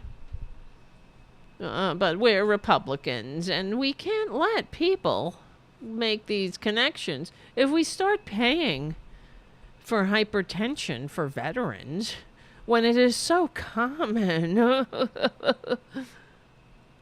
then, why can't we just make the veterans like everyone else and not give a shit? I mean, my hypertension, it doesn't matter. I don't care because I got mine. I'm Rand Paul, after all. And isn't it a shame? It's unconstitutional to give a shit about anybody else but yourself. Do you see how these people are? Vile. They're disgusting. I never saw something that personifies the Republicans. Well, that's not true, but this is one of them. Hypertension. Why should we care about veterans? Let's take it out then. It's so common. So many people have it. And none of these fucking stupids have to, get free health care. Why should we let these dumbass stupids who are even stupider for signing up? Maybe it's not just signing up. Not everyone in the military. I'll give you a little secret. I'll let you know a little secret. Most people aren't there for mom and apple pie. They're there because they got nothing else. That's the kind of country we live in.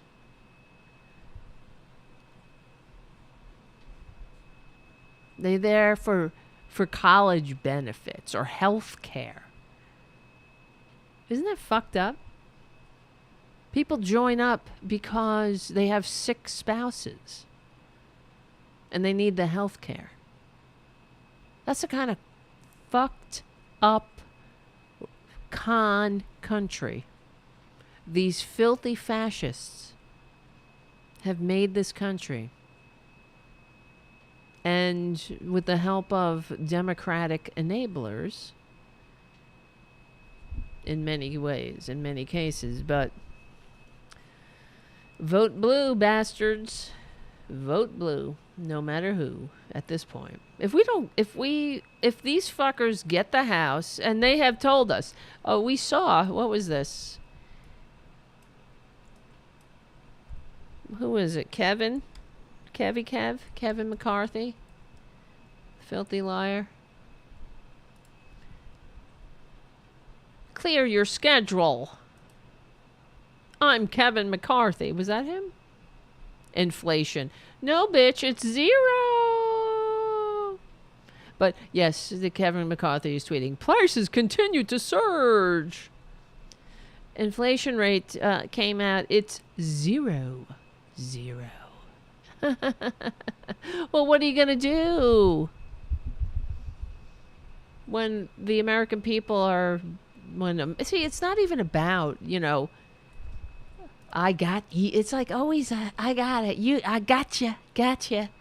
Why don't you, if the inflation is up because of global conditions, we just got out of a pandemic. Don't let the Republicans won't let you think about that, though. That's why there's inflation. It's a worldwide problem, you fucking assholes. Not you guys. I'm talking about the Republicans. And gas prices because of the war, and now demand is up because of the pandemic. People are coming, finally driving again and whatnot, leaving their homes.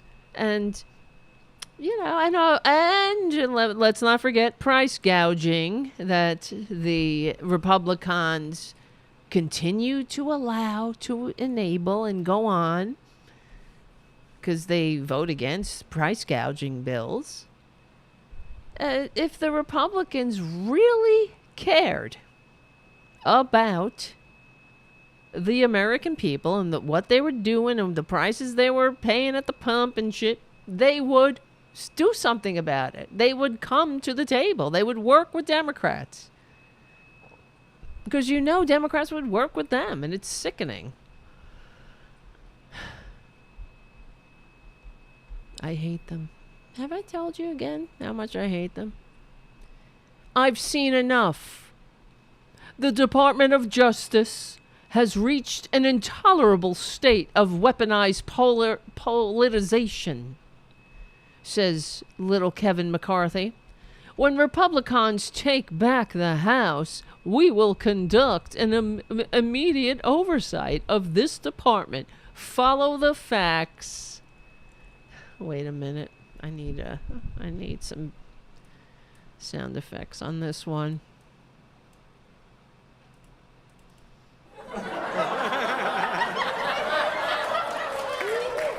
We will follow the facts.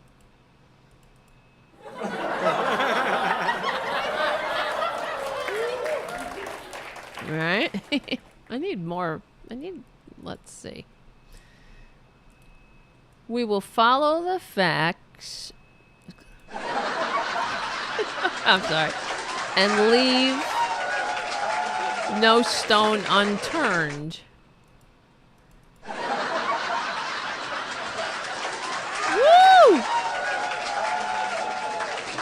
Attorney General Garland, preserve your documents and clear your calendar.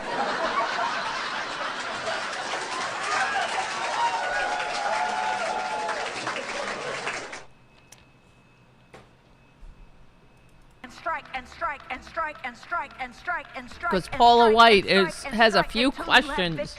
For every enemy that is fucking these people. That's why they must not get any power again. And I really hope that the American people, the normal people, are like, enough of this shit.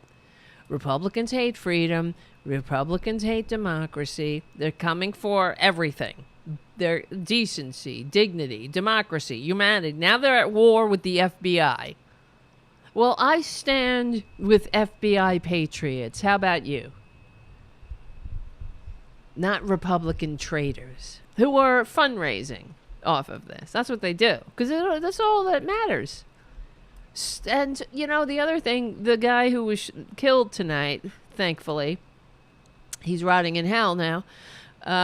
He was at the January 6th domestic terrorist event. And I thought it was Antifa. Huh? Another Antifa. We were so scared, says perjury trader Green. What a liar. And that's, you know, when perjury, that's why we call her perjury trader Green. When she was in under oath, and she was being, whatever, she was in court trying to, I don't understand how she won. She was fit to serve. She wasn't an insurrectionist. She had to fucking ask for a goddamn pardon 3 days in. Okay, well, there you go. You want to talk about politicization? But she lied under oath. How many times? Just like the rest of them. Just like Alex Jones. Just like every one of them. Because they hate this country. They have no respect. They have no respect for any. They have no respect for the American people. They have the majority that wants them in the minority. They're not a majority party. They have no respect for that. That's why they are a coup plotting bunch of domestic terrorists. But when she was on the stand saying, we were so scared on January 6th because we thought it was Antifa and Black Lives Matter. And she's a liar. She never thought that. Not one. The guy never pushed back on it. What do you mean you thought it was Antifa?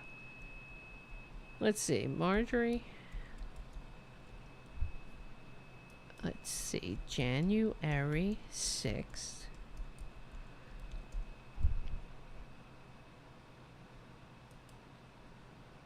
Let's see. Hold on. What do you mean? We were so scared. But there she was on January 6th. Here's a picture. Oh, look at us. We were terrified. That's how you look when you're terrified, right? Yeah. Oh, this is great. Great day we got here. Well, I don't know. All those Antifas are outside. They're going to kill me. And for those who are listening on the podcast, it's Perjury Trader. She's just laughing. Oh, big smile. Hanging out with her filthy fascist friends and pals. And the Republicans. There's one of these other Republicans, dead corpse-looking fuckers. Oh, I'm so scared. I'm perjury. Oh, there's another picture. Oh, look at her. I'm so scared. It's terrifying and thinking about those Antifas out there. Oh.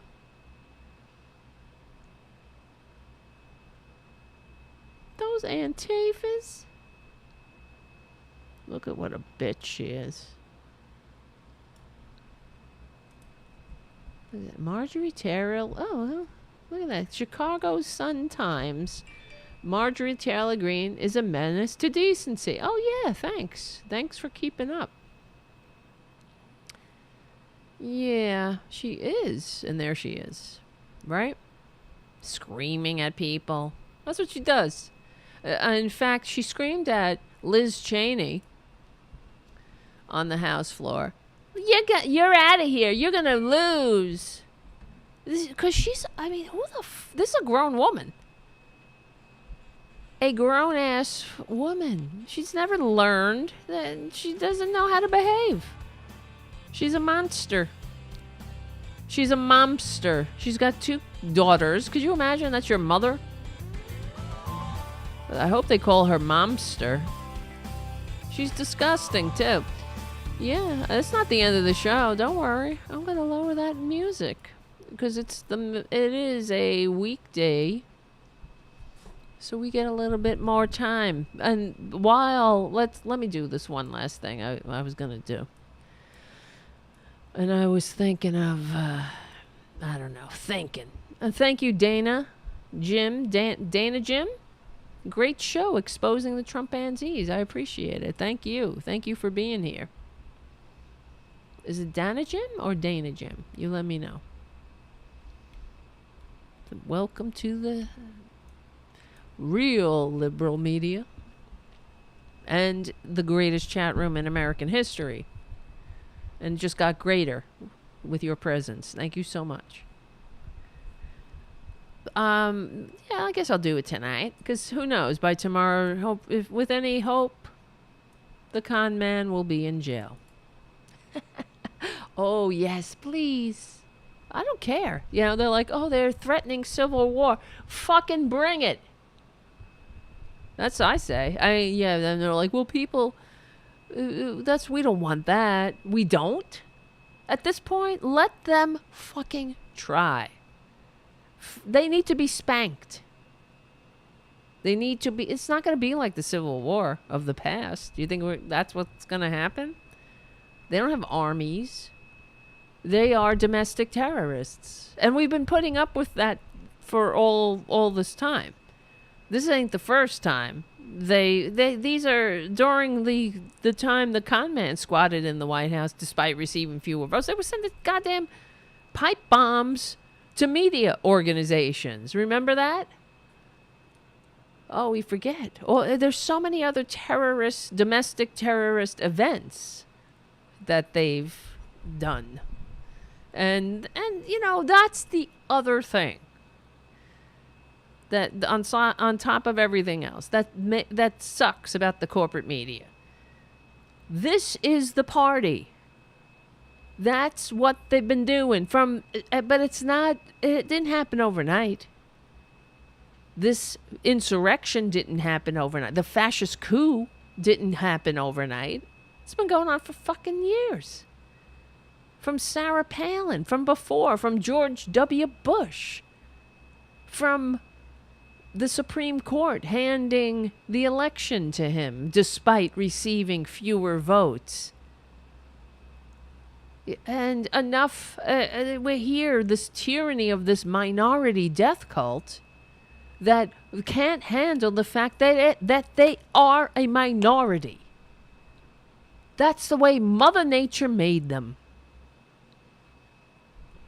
Mother Nature, it wants progress, wants the human species to evolve and progress.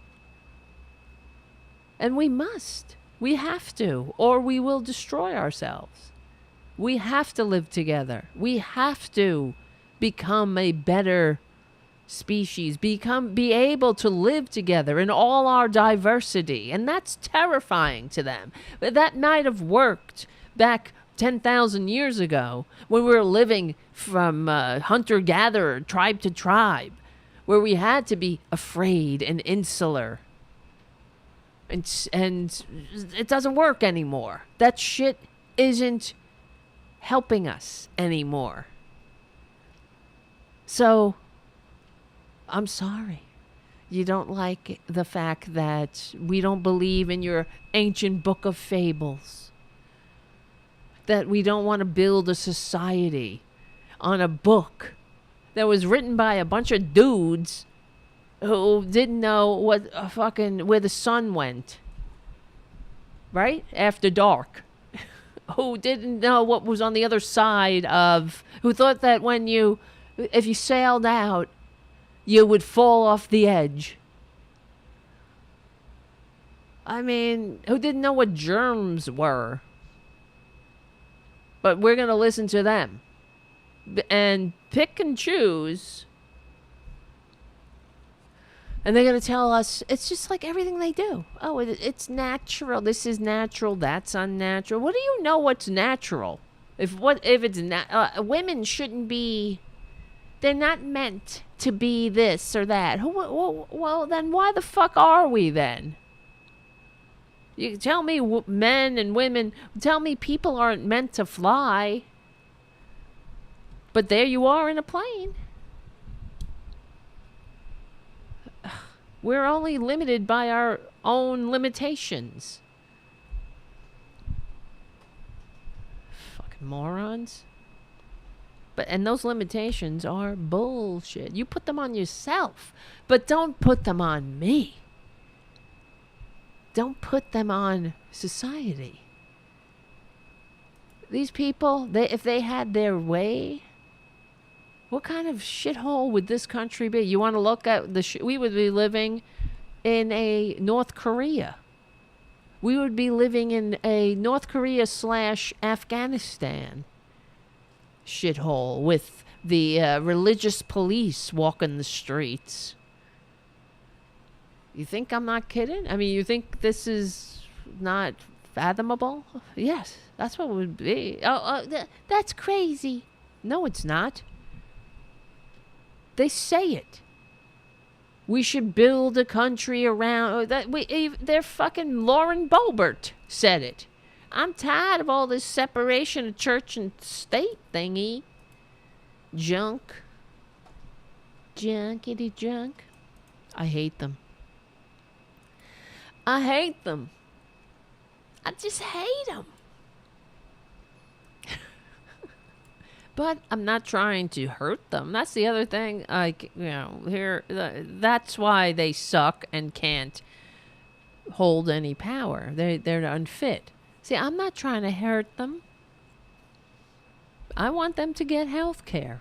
I want them to have living wages. I want them to go to their church and read their stupid ancient book of fables and do what they want to do.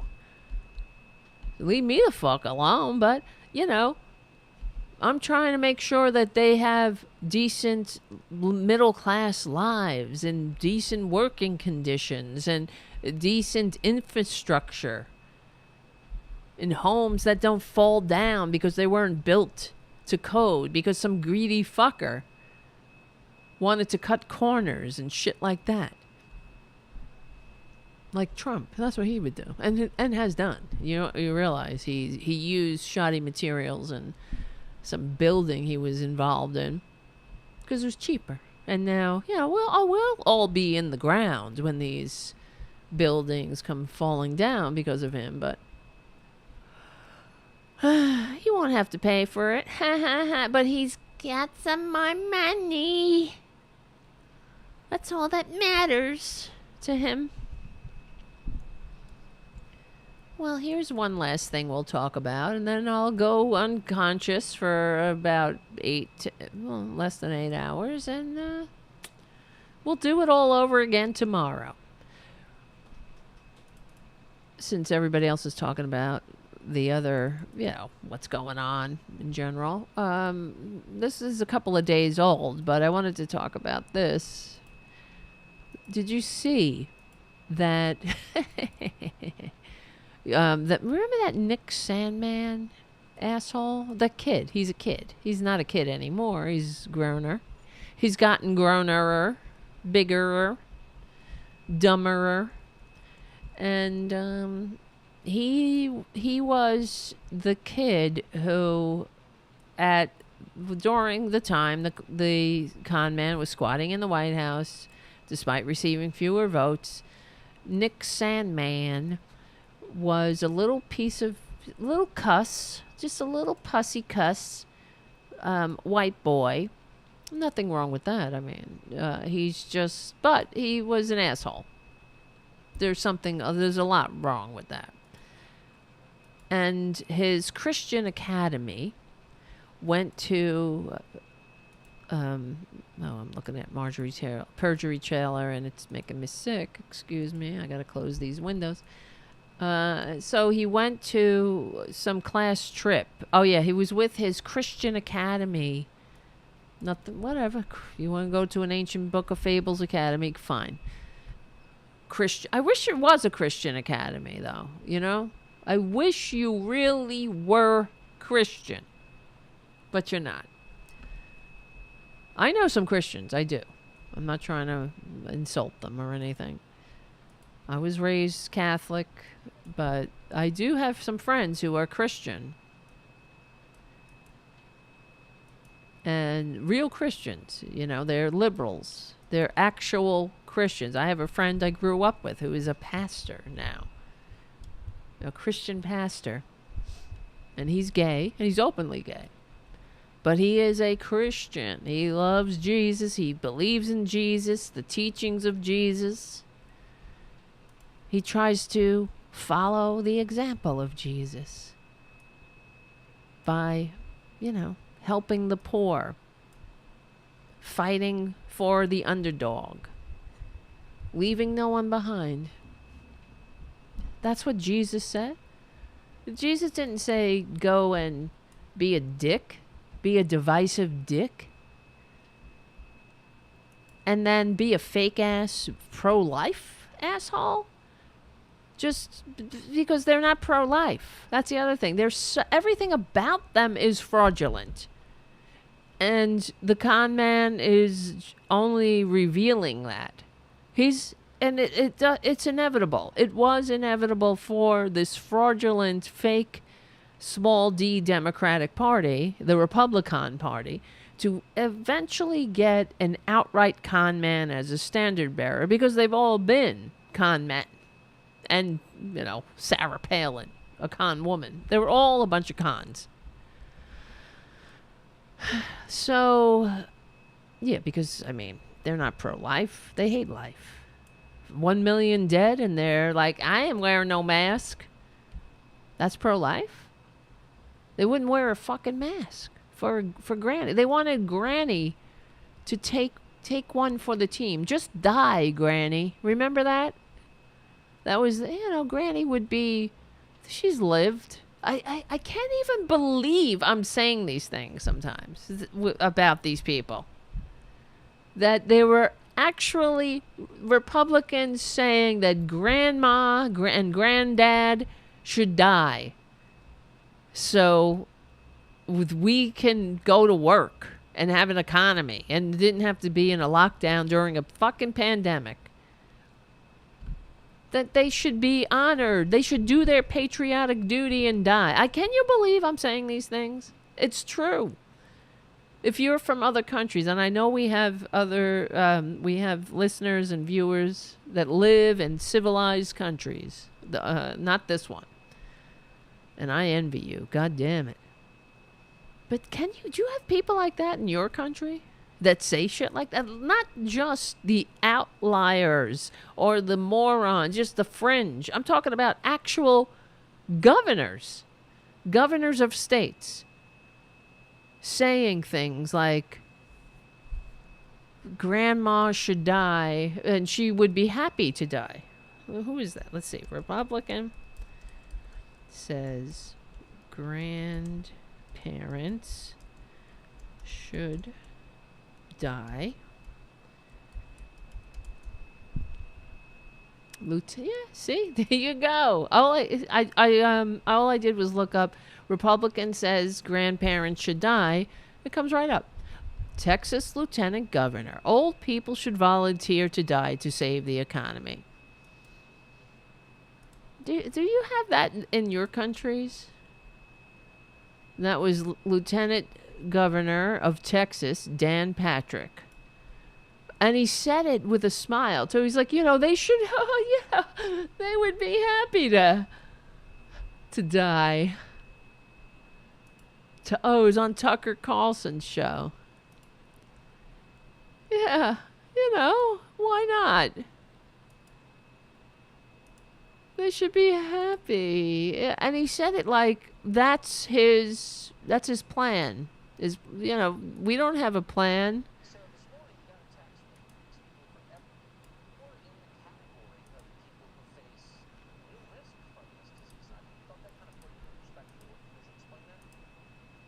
Yeah, I turned 70 next week, Tucker, and you know, I sent you a note about a week ago that something has been really heavy on my heart since this started. And, so I'm automatically in the high risk pool. And as lieutenant governor, I work 12 or 15 hours a day, mostly from home now, but I travel when I need to. Wow. I'm living smart, listening to the president, the CDC guidelines, like all people should. But I'm not living in fear of COVID-19. What I'm living in fear of is what's happening to this country. Yeah. And, Me too. Tucker, no one reached out to me and said, as a senior citizen, are you willing to take a chance on your survival in exchange oh my God. for no one ever keeping said that. the America that all America loves for your children and grandchildren? Yeah, that's and the if America that's the we love. exchange, I'm all in. And that's So you should die. These fucking people. No one ever called me and said, hey, just die. To keep this country we love. That's the country we love, where we let old people die. We got to keep that country that we love. I mean, huh? So that's the country you love.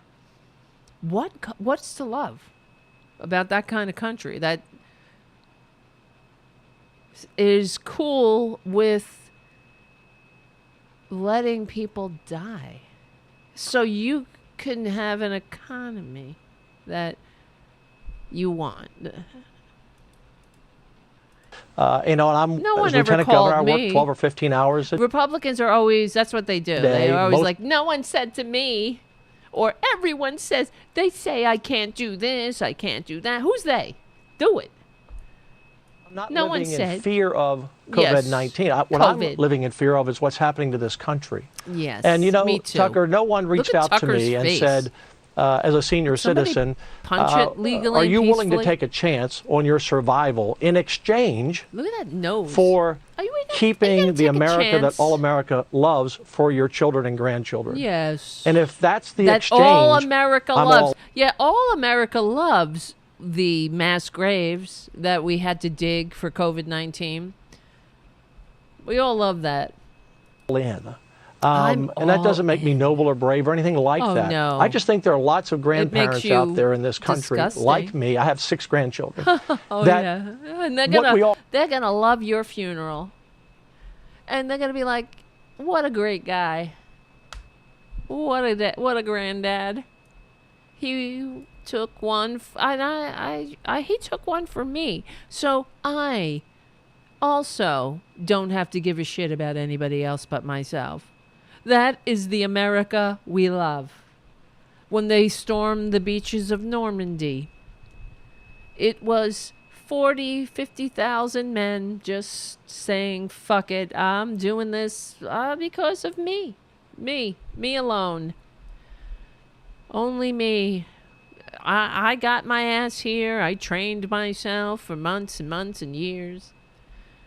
And I decided, that's it. I'm storming the beaches of Normandy. If you want to come or not, you come. But I'm doing it. And coincidentally, on the same date, so many other people were there. It was just weird. But we are rugged individuals. We do it on ourselves. We do it alone. We do what we want to do, without regard for anyone else, for anybody or anything. all care about and what we love more than anything are those children. Oh yeah, and sure. I Keep want on to convincing yourself live that. smart and Except the children who are decapitated by assault weapons in school, but that's the America we love. I want to live smart. I love the way they qualify it and then they say the exact opposite. I want to live smart, but then again I am saying that we're going to be fucking dumb. As dumb as the dumb can get. see through this, but I don't want the whole country to be sacrificed. Yes. And it's the country being sacrificed, not Granny. Not your elderly or the elderly. What kind of society, what kind of a sick society do these people want us to be? Right?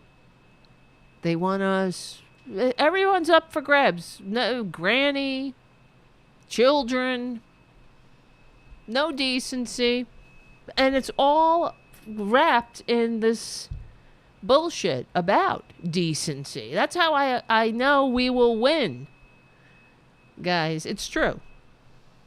Because this is them right here, pretending to be patriots who care about other people by showing us that they don't give a shit about anybody. That's what I see. I've talked to hundreds of people, Tucker, and just in the last week, and making calls all the time, and everyone says pretty much the same thing, that we can't lose our whole country. We're having an economic collapse. We can but we can lose some old fuckers. I mean, they're old, right? We can't lose our country. Just 1 million of our countrymen and women, our fellow countrymen. Yeah, Terry on the chat says the money is all that matters to them. It is so sick. It's true. And L's 214 says sicker than a drug addict. Absolutely. They are sick. It is the sickness of addiction, but they're not getting any help. That's for sure. But okay, so where was I? We're talking about, so remember this Nick Sandmann asshole? He's the dumb who went viral because he was being an asshole. Let's see, where is it? Him and his Christian school went to a pro-life, meaning exactly the opposite, pro-death. They wanted to kill women in back alleys and increase the abortion rate. That's their policies. And God damn it, Democrats, please say that. Because that's what the Republican policies do. They do not stop abortion. They do not decrease abortion rates. The criminalizing abortion does nothing but increase abortions. Well, their policies increase the abortion rate. And then women die in back alleys. So, that's not pro-life, I don't think. Is that pro-life? But, so this Nick Sandmann, misguided little cuss, it's not his fault. He was born in this fucked up family, probably. I mean, so. And he's not a very smart person. He can't help it. There's probably in his DNA. His parents aren't smart. They're Trumpanzees. So they, he's influenced. There will be no rebelling against his parents, by this asshole, because he's not smart enough, and he doesn't have the will to do it. Clearly, because he's, that doesn't mean when you rebel against your parents, you don't have to be like, you don't have to, be like, blow up your whole relationship. I rebelled against my parents, I mean, because not every, this is very complicated story, but you guys know my father was a fucking Reagan Democrat. So the point is, you don't but many others, most of my family were normal people. So even still, if my entire family were that way, I wouldn't be like, okay, I'm with you guys. Once I got a clue, I'd be like, what? No, thank you. So anyway, but he's a dummy. He's a dum-dum. But he went to Washington, D.C., and there were a bunch of assholes there. I'm talking about his crew, that they were at the Lincoln Memorial acting like douchebags. And there was a group called the Black Israelites, and they're a bunch of assholes too. They're hate mongers, misogynists, homophobes, and horrible people. And they were, these young people were there acting like assholes. And where's the supervision? Right? And they were, these black Israelites, so they call themselves, were confronting them and saying things that are inflammatory. And no supervisor, none of the parents, and none of the what do you call it? What do you call that? When you have to, like the Duggar family had to go on a date with a, what do you call that? Somebody on the chat will tell me. I feel like I'm on a game show. Go on a date with a chaperone. Exactly. Where's the chaperone? Right? To say, okay, guys, move along. These people are assholes. I see them here. There were some of these assholes in the Queens Mall. They stand outside the Queens Mall. They look for confrontation. They are horrible. So here. So video of a confrontation between a Kentucky teenager and a Native American elder went viral. So this Native American group was there. It was all these groups at the Lincoln Memorial. And this asshole, Nick Sandmann, and his group of teenage boys and you know how they get. And they were acting like assholes. And the black Israelites were acting like assholes. And they were yelling at each other. And then this group of Native Americans came in, and this man was hitting a drum, which is part of his religion.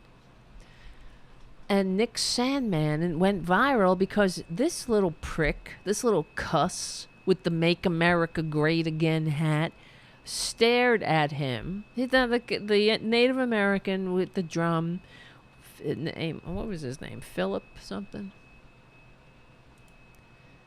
Philip? I can't remember. We'll get to it. It'll come out. He wove his way into the crowd, and he couldn't go any further because Nick stood in front of him, and as he beat the drum, this little piece of shit looked at him with this condescending smirk, and all of his buddies were standing around laughing and doing a chop. That's the other thing. They were doing a chop because, choppy, hatchet, ha ha ha. They know that's what they learn in Kentucky. That's what Native Americans are. They're like you know, and they don't like the chop, so they do the chop to annoy them. Here's a video from the Courier-Journal. Look at this asshole. Started with 3 groups, merged on the National Mall. Covington Catholic High School. Look at these assholes. Look at them. And Indigenous Peoples March. Y'all want us to love you. Y'all want us to love you. Video surfaced. For the first hour, you see the Black Hebrew Israelites talking to other groups that are kind of walking around the National Mall. They're interacting with a number of people. They just kind of seem to be heckling people. That's what they do. They're douchebags. Of true terrorism. This is what terrorists looks like.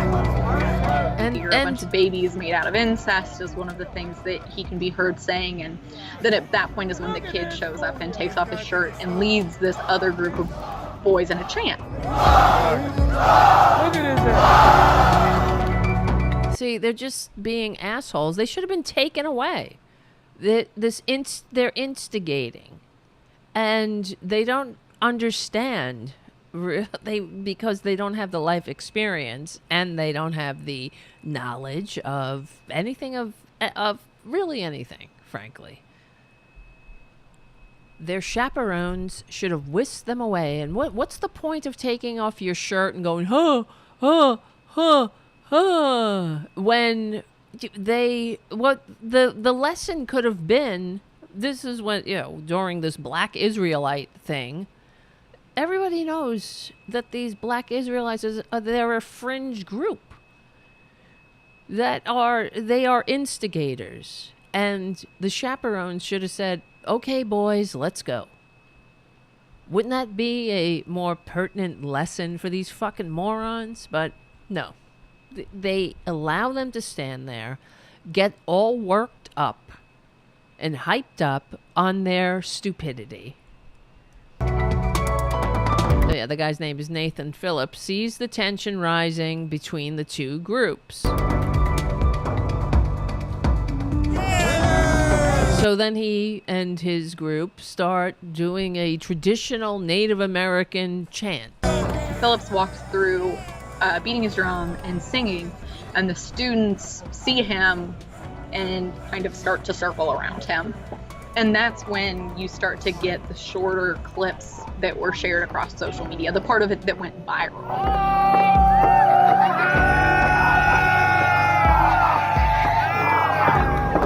Look at them acting like monkeys, like, and then like just doing stupid, feeding off each other's pre or post-pubescent adolescent energy.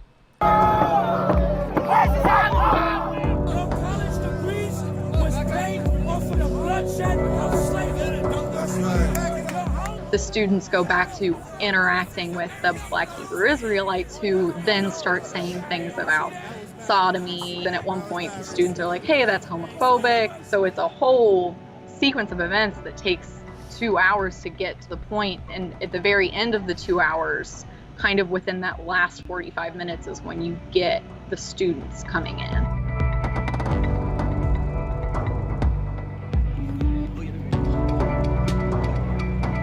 Phillips says he was trying to diffuse the situation. Yeah, I'm tired of in my country, this country, torn apart.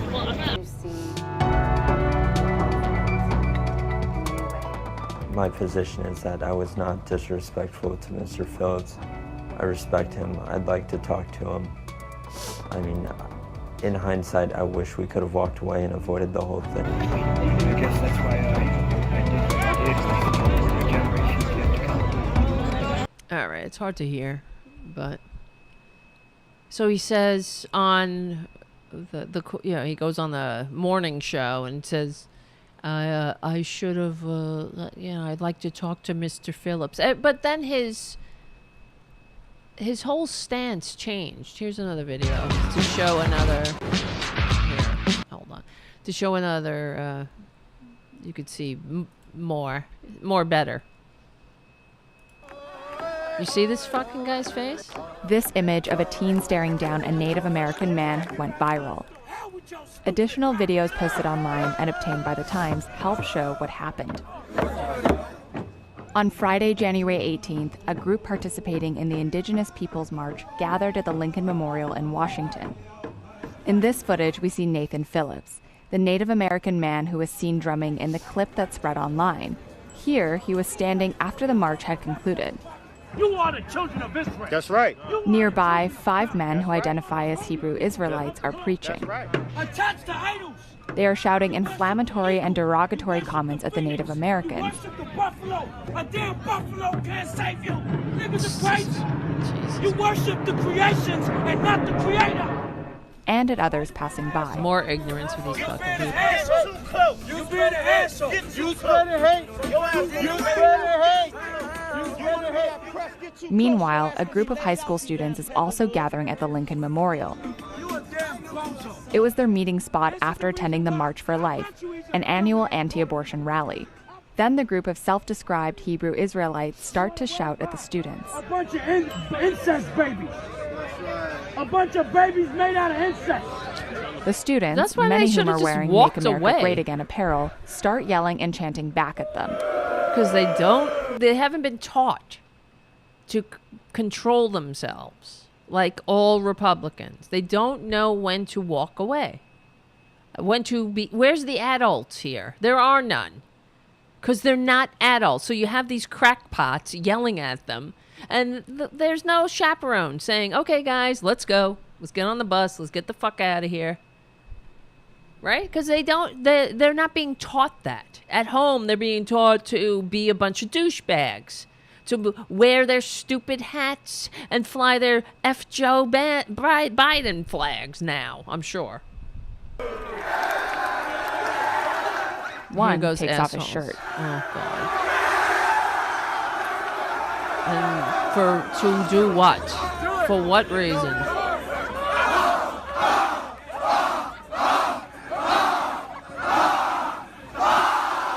And what was the point of that? Donald Trump incest children.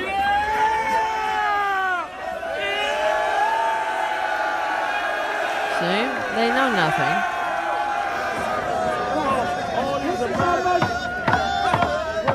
At this point, we see Phillips approaching the students playing a ceremonial drum. He later said he was trying to defuse the situation between both groups. He walks to the middle of the crowd. Look at these kids. Some students make the tomahawk chop, a gesture that's considered offensive. Now here's Nicholas Sandmann, the teen also caught in the viral not video. Not educated. This is out of control. Where are the parents? Doing a fucking chop? Phillips and Sandmann stand in front of each other for several minutes. Look at this. And they're all laughing.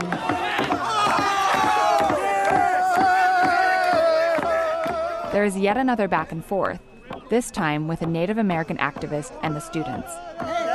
So if you want to make America great, because for you white people, go back to Europe where you came from. This is not your land. No, it's not. The whole interaction between Phillips and the students lasts for about 10 minutes. By now, the crowd has dispersed. Sandmann gestures to a friend, and moments later, he steps out.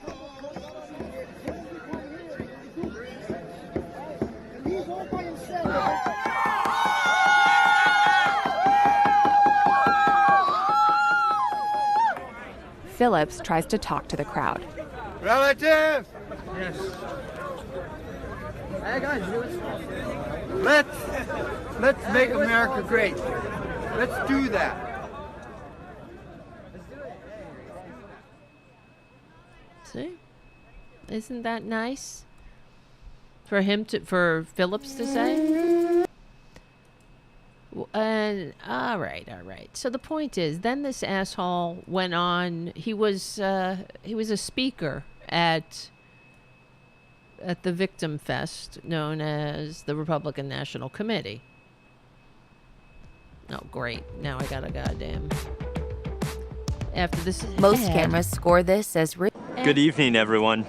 My name is Nick Sandmann, and I'm the teenager who was defamed by the media after an encounter with a group of protesters on the steps of the Lincoln Memorial last year. Before I begin, that's how the narrative flips. Wait, I'm just looking to see if I have a better video that I could play instead of that one. Oh, here it is. In the full video of the incident. Here we go. Good evening, everyone. My name is Nick Sandmann, and I'm the teenager who was looking for a defamed by big the payday media after an encounter with a group of protesters on the steps of the Lincoln Memorial last year. Before I begin, I'd like to thank President Trump for the opportunity to share some of my story and why it matters so much to this November's election. Most unifying I figure the March for Life in Washington, in D.C., American history, and also the most picked upon and Later persecuted. That day, I bought a Make America Great Again hat because our president, Donald Trump, has distinguished himself as one of the most pro-life presidents in the history of our country, and I wanted to express my support for him too. Later that day you bought it, right? How right? could I possibly imagine that the How simple could you? act What a victim. of putting on that red hat Oh, gee. would unleash What a hate from horror. the left and make myself the target of network and cable news Oh, networks my nationwide.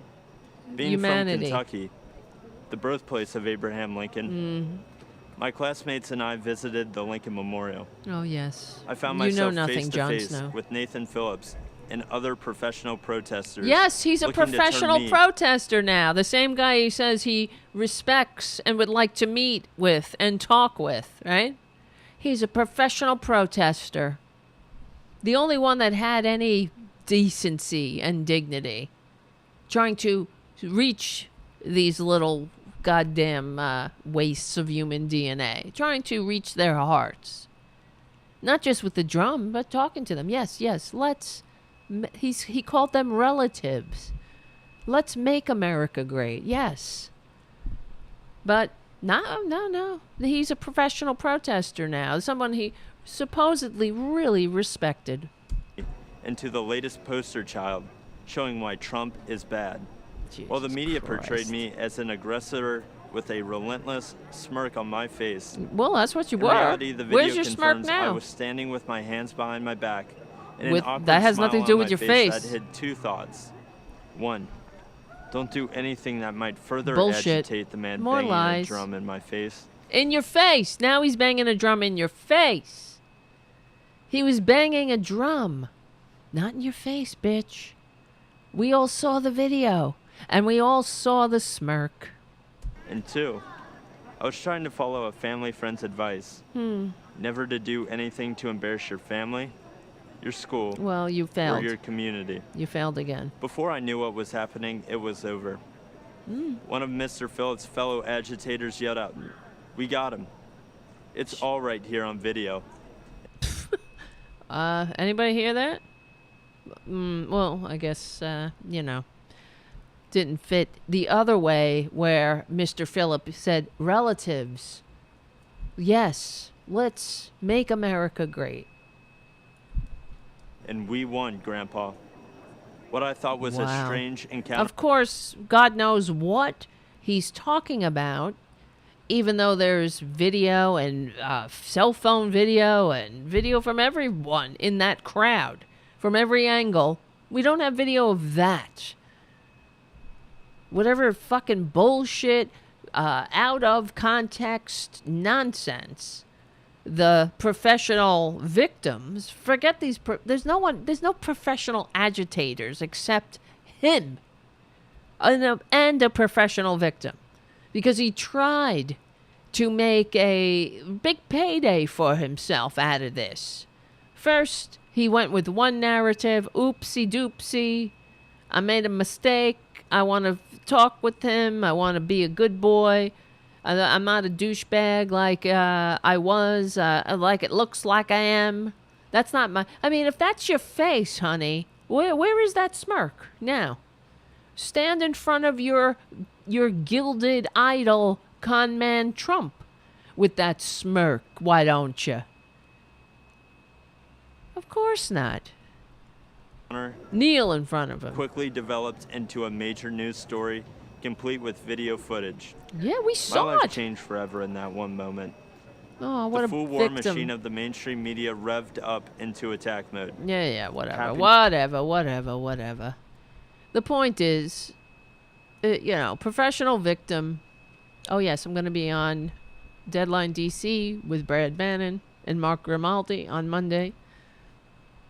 Monday, 3 p.m. Eastern Standard Time.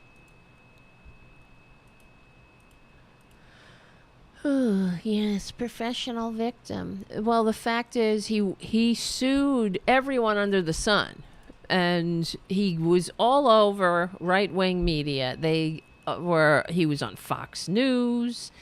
Everyone was calling him after Kyle Rittenhouse got off for murder. The murderer, Kyle Rittenhouse, got a acquittal because of the thumb on the scale by the filthy judge. But he's really looking for his payday. Where is it? Hold on. Nick Sandmann, who we were all told would be rich beyond belief, That's what Trump said. He's going to be rich beyond belief now. He was so victimized. He was going to be rich beyond belief from all the media companies he sued, loses all of his cases. Oh, it must be fixed, right? There must be some kind of corruption, some kind of wokeness happening. This is from a website called Tech Dirt. And it says, look at that department.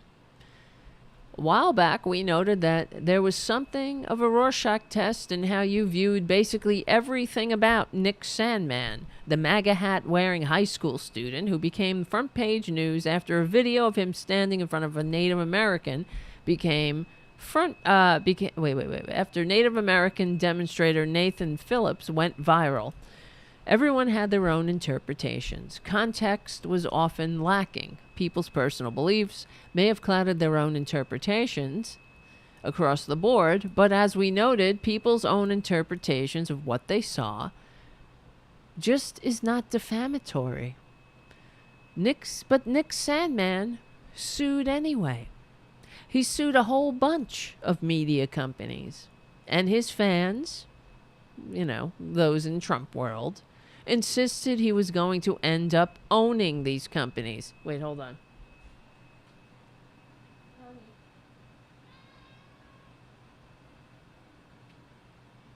It looked like he was going to fall off the ledge again. Little Junior. It's still not clear why, but two of the companies, the Washington Post and CNN, chose to settle these lawsuits. This was way back. Sometimes they settle just because they don't want to deal with this shit. It's less money for them to settle, and we don't know how much they settled for, than it is to take these things to court that drags out longer than if they were going to settle it. But considering a court had initially dismissed the Washington Post suit, only reinstated it on a very narrow ground that seemingly meant it was unlikely to win. The fact that the lawsuit against CNN was on shaky ground as well. Basically, anyone with any experience with defamation law assumed that the settlement was what was generally known as a nuisance fee, a pittance, less than it would cost to pay the lawyers to win the suit, just to make the kid and his lawyers go away. Of course, his fans ridiculously assumed that this settlement meant that he was going to get hundreds of millions of dollars. And some very ignorant media folks implied something similar. And those ignorant media, of course, were in the right. But almost anyone and everyone agrees that Sandmann probably got in the low to mid 5 figures. Not that bad for a student, but not exactly a life-changing sum. Indeed, Sandmann's former lawyer, who he eventually fired, more or less gave away the fact that the settlements were nuisance fees, and when he threatened to sue CNN on-air talent for merely speculating that the amounts were around $25,000, arguing that the speculation broke confidentiality agreement. So they were trying to get more. Just for, because they're dicks. And they were disappointed that their scam, they could convince the Mar-a-Moron crowd, because they are professional victims. They could, if that asshole couldn't turn his 15 minutes of infamy and the pity of the Mar-a-Morons into some kind of lucrative career, whose fault is that? Maybe he could have started a blog or something. He could have been like a Diamond and Silk, a less interesting Diamond and Silk. But if that's even possible, I can't imagine. Let's see. Indeed, Sandmann's former lawyer... Oh, I read that already. So, yes, the Washington Post and CNN caved, probably because it was cheaper to do so. So, he speculated that he got, like, $25,000 from CNN, which is nothing. Nothing. That's not even what they would pay the lawyer in a week. And it's just a nuisance fee. And it's looking like an even more terrible decision to settle now, because all of the other lawsuits that Sandmann filed against media organizations were dismissed in one fell swoop. Now, there is an oddity in this case worth highlighting. That, let's see. The court allowed to remain in all, I don't know, this is a little whatever, in the weeds here. The court details the procedural history of the case, including the Washington Post and CNN settlements, how a bunch of other media organizations were sued as well, and how that very limited discovery was allowed. It doesn't sound like any of these actually mattered that much. There was also 20 different videos of the event of the day that was submitted. A reminder of how the same event was viewed from so many different perspectives. And the court more or less telegraphs what it's thinking, saying, in the court's view, 6 of the videos show the encounter between Sandmann and Phillips. What a viewer might conclude from these videos is a matter of perspective. And a matter of perspective is not defamatory. So then we get to the analysis. And the point is, these for these fucking people who are so, everything about them is they're just full of shit. Always looking for an easy way out, always lying. Just take responsibility for yourself. But it was the crazy train that got crazier, and then they tried to turn it into professional victimitis and a payday. This is what they are. They're the aggressor. It's like Kyle Rittenhouse goes out and murders people in a town he shouldn't even be in. And he's the victim, right? He's the fucking victim, but who left 2 corpses and 1 person mutilated. Sandmann acts like a dick, which is not out of the realm of possibility for adolescent boys. Especially Trumpanzees, I hate to say. And he's the victim, who knows nothing. All right. So good. But you don't hear that. You don't hear this on any of the, what do you call it? Any of the right-wing propaganda channels, of course. Because for as much as they beat that story to death about him being a victim, it's complete silence over how he's been, basically told to pound sand. So I thought I'd bring it up here. All right, my friends. We're going to all get unconscious right now at the same time. Like I said, we do everything together. We are socialists. Look at Junior. Look at him. Maya, what's up, kid?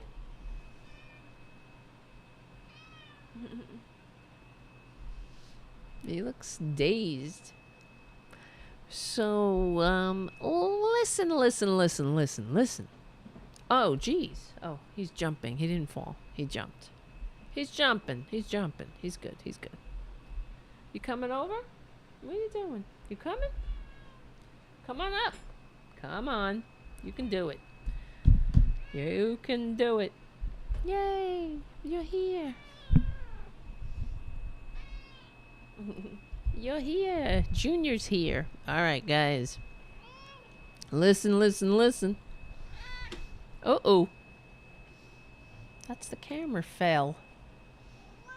The camera fell, Junior. We will win, Junior. Thank you all. I just want to say thanks again, guys, for your super chats and for hanging out and for everything that you do. to keep the show going and growing. Become a patron at patreon.com/Tara Devlin. And remember to, if you can, tell your friends about the show, and also, support the networks and the outlets that carry the show, like APS Radio News and Progressive Voices and FYINation.com and Rokfin.com, but especially APS Radio News, because they're the newest Tarabuster affiliate. Look, he's really liking this. Here we go. Come on. Being scratched. You like being scratched? I thought so. I thought you did. I gotta scratch this cat, I guess, for the rest of the night. But we will meet each other again in the morning. I mean, not in the morning, in the night. In the night. 8:30 p.m. Eastern Standard Time, in that vicinity. Let's meet back here. And in the meantime, remember, we will win. Right, Junior? We're on the right side of history. We're on the right side of decency, dignity, and democracy. Thank you so much for hanging out. We know that. I mean, God. We know we're on the right side of all of that. It's very hard. To live amongst so many horrible people who aren't on those right side of anything, really. Where's my goddamn eCam? I'm sorry, I'm delaying. I am stalling because I can't find. Look at this cat. First of all, look how cute he is. Come on, give me a paw. Paw? You want to see something? Hold on. Wait. I got sweets in my hands here. Paw? Hold on. See? I'm telling you, he gives his paw. Stupid camera keeps falling, though. I can't do it! I messed up the camera. Great. Stupid camera. Sorry, I had to turn it off. Stupid camera. I messed up the camera. All for the cat. Hold on. I'm trying to show you his trick. Hold on.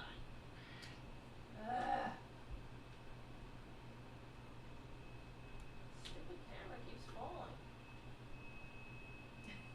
Oh well, maybe it's a lost cause.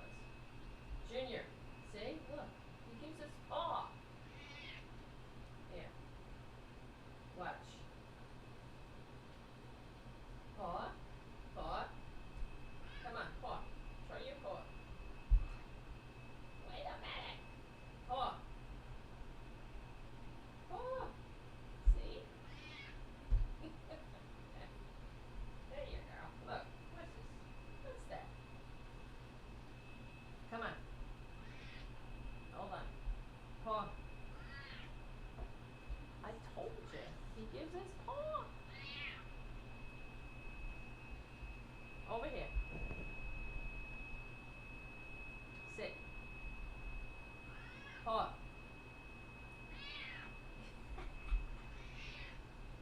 He's screaming at me too.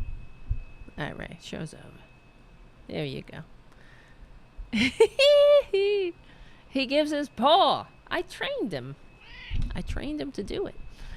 All right, guys. Thank you so much for hanging out. Now the cat's going nuts over here. Treats. He's a treat monster. And the other cat, there's another cam. This Lumina camera that I got, this new one. It has a professional, there's a Luma Pro and Luma something standard. You're looking at the standard because the Pro, for some reason, got disconnected when I was moving the camera around. So it's very weird. And then I have this. I guess and then there's I guess it's supposed to make the light better. I don't know. All right, guys, listen up. We will win. I will win. I was going to say, I will win. I'm not Republican. Just me gonna win? We will all win. Because we are on the right side of history. Come on, man. Hold on, everybody. Fucking shit. I'm trying to find the stupid... Oh, my God. Everybody's gonna... The show's really over at this point. Oh, my God. Oh, here we go. We are on the right side of history, decency, dignity, democracy, and humanity. My name is Tara Devlin. This is Tara Jr. That's right. My junior. My junior's junior. And I'll see you tomorrow night.